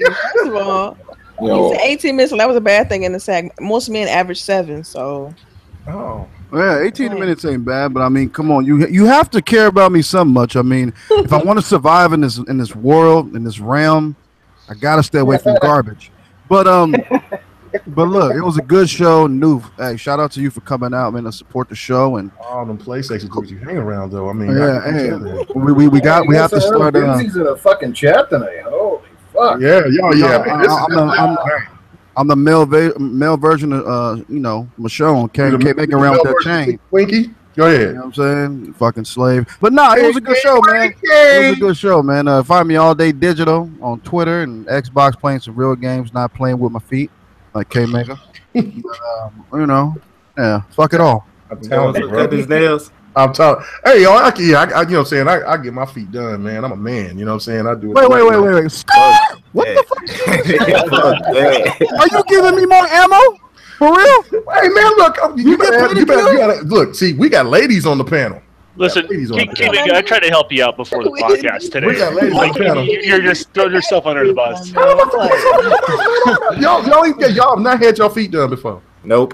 Don't touch. Y'all got some. Don't touch. That's different. He talking about some. I'm talking about dudes though. Like I don't know too many dudes that get their everything I did before this podcast. Forget it. Have at him. I got clippers and what do you call that? The egg shit that you rub on your feet to make sure you ain't got rubber eggs. Oh. Yeah, why wouldn't you use that shit? Man, I live with my wife who doesn't like me fucking rubbing my feet on her and having crusty ass feet. I do this shit myself. Put some socks on. I wear socks, man. I don't sleep at night with no goddamn socks on. Man, I wear boots. It's not like I do it like twice a year. If I, you know what I'm saying. He said he don't take his boots off. Okay, you but I got my boots. No, that's the truth. Hey, so who do it? I was into a shop. Well, we know. Now, you go to a shop. You have to go to see Miss Kim. Kmega, let me give you some advice, bro. Let me give you some advice. When you say shit like that on the air and when everybody listen, man. Listen, I'm trying to help you. He from that South with me. We don't care about that. You don't have to start. That's one thing you got to understand. I say what I want. I don't give a damn. No, start lying. Start lying. You should have said, "Hey, I ain't no fraud. I keep it real. Keep it 100 all the time, man. My girl does my feet. No, I mean, girls do my feet. You know what I'm saying? When I go to the your shop. girl.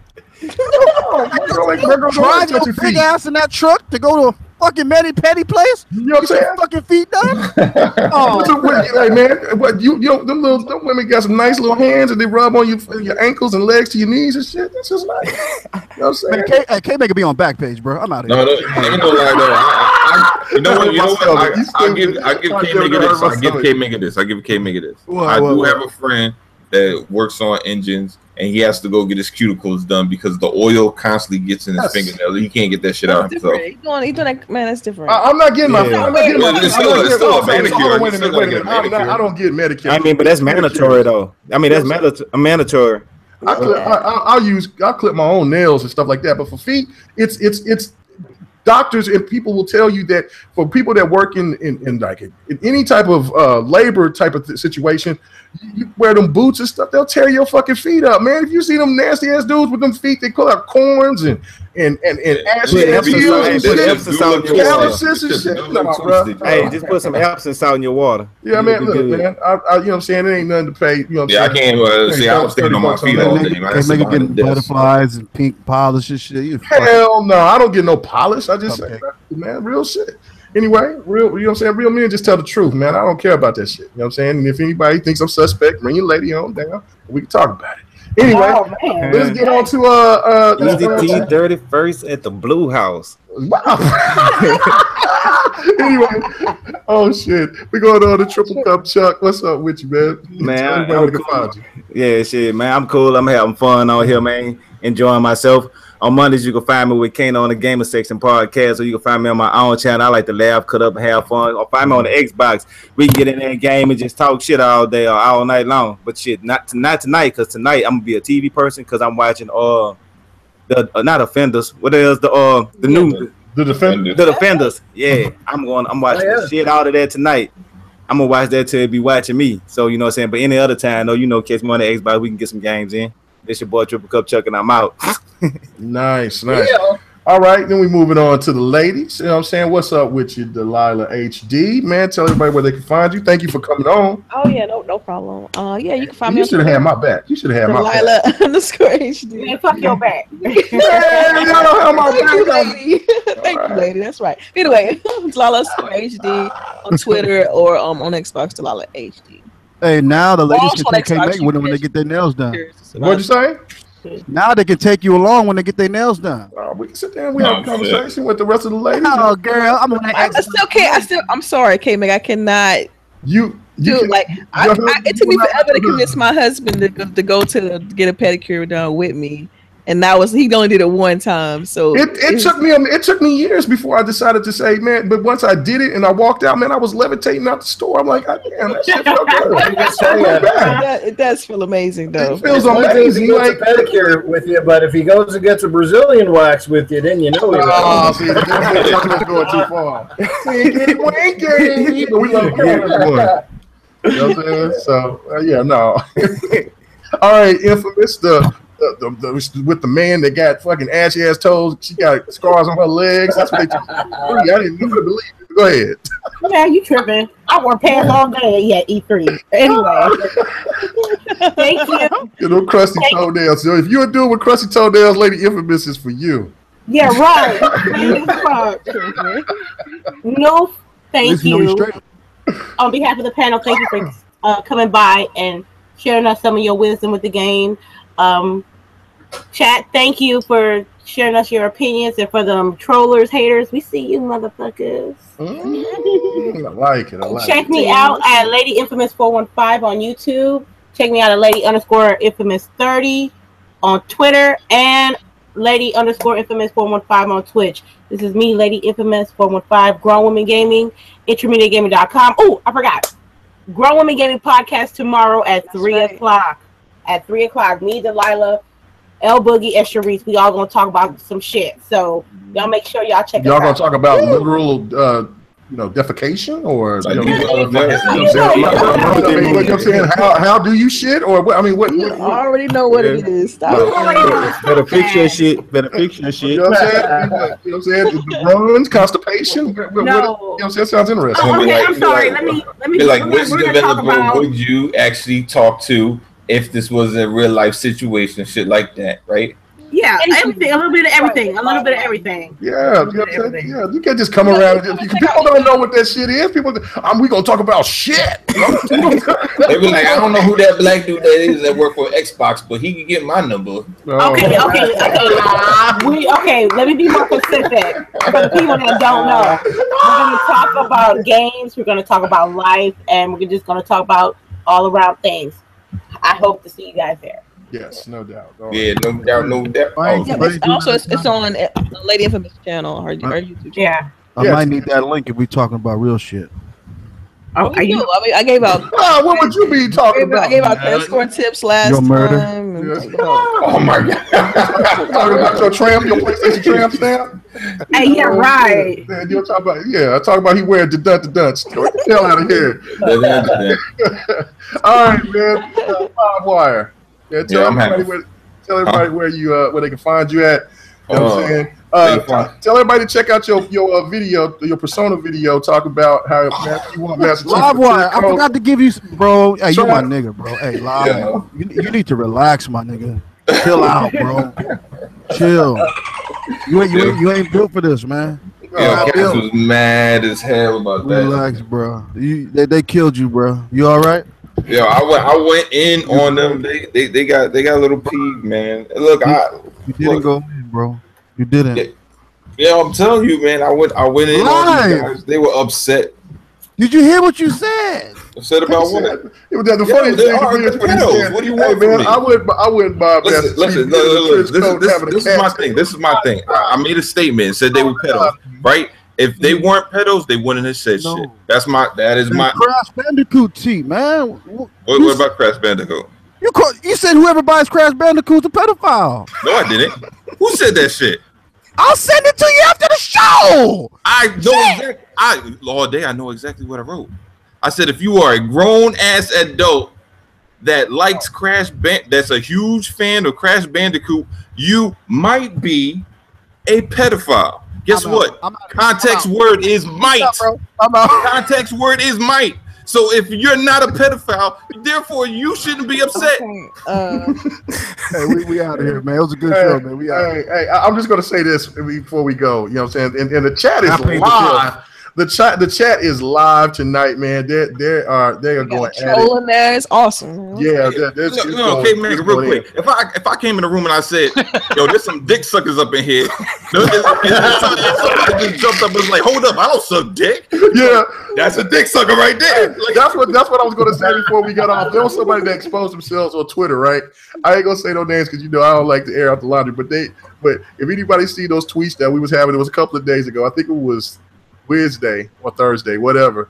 And all these PlayStation guys and these other people, they just come at me, right? And so I posted a picture of Tinky Winky at this one individual, right?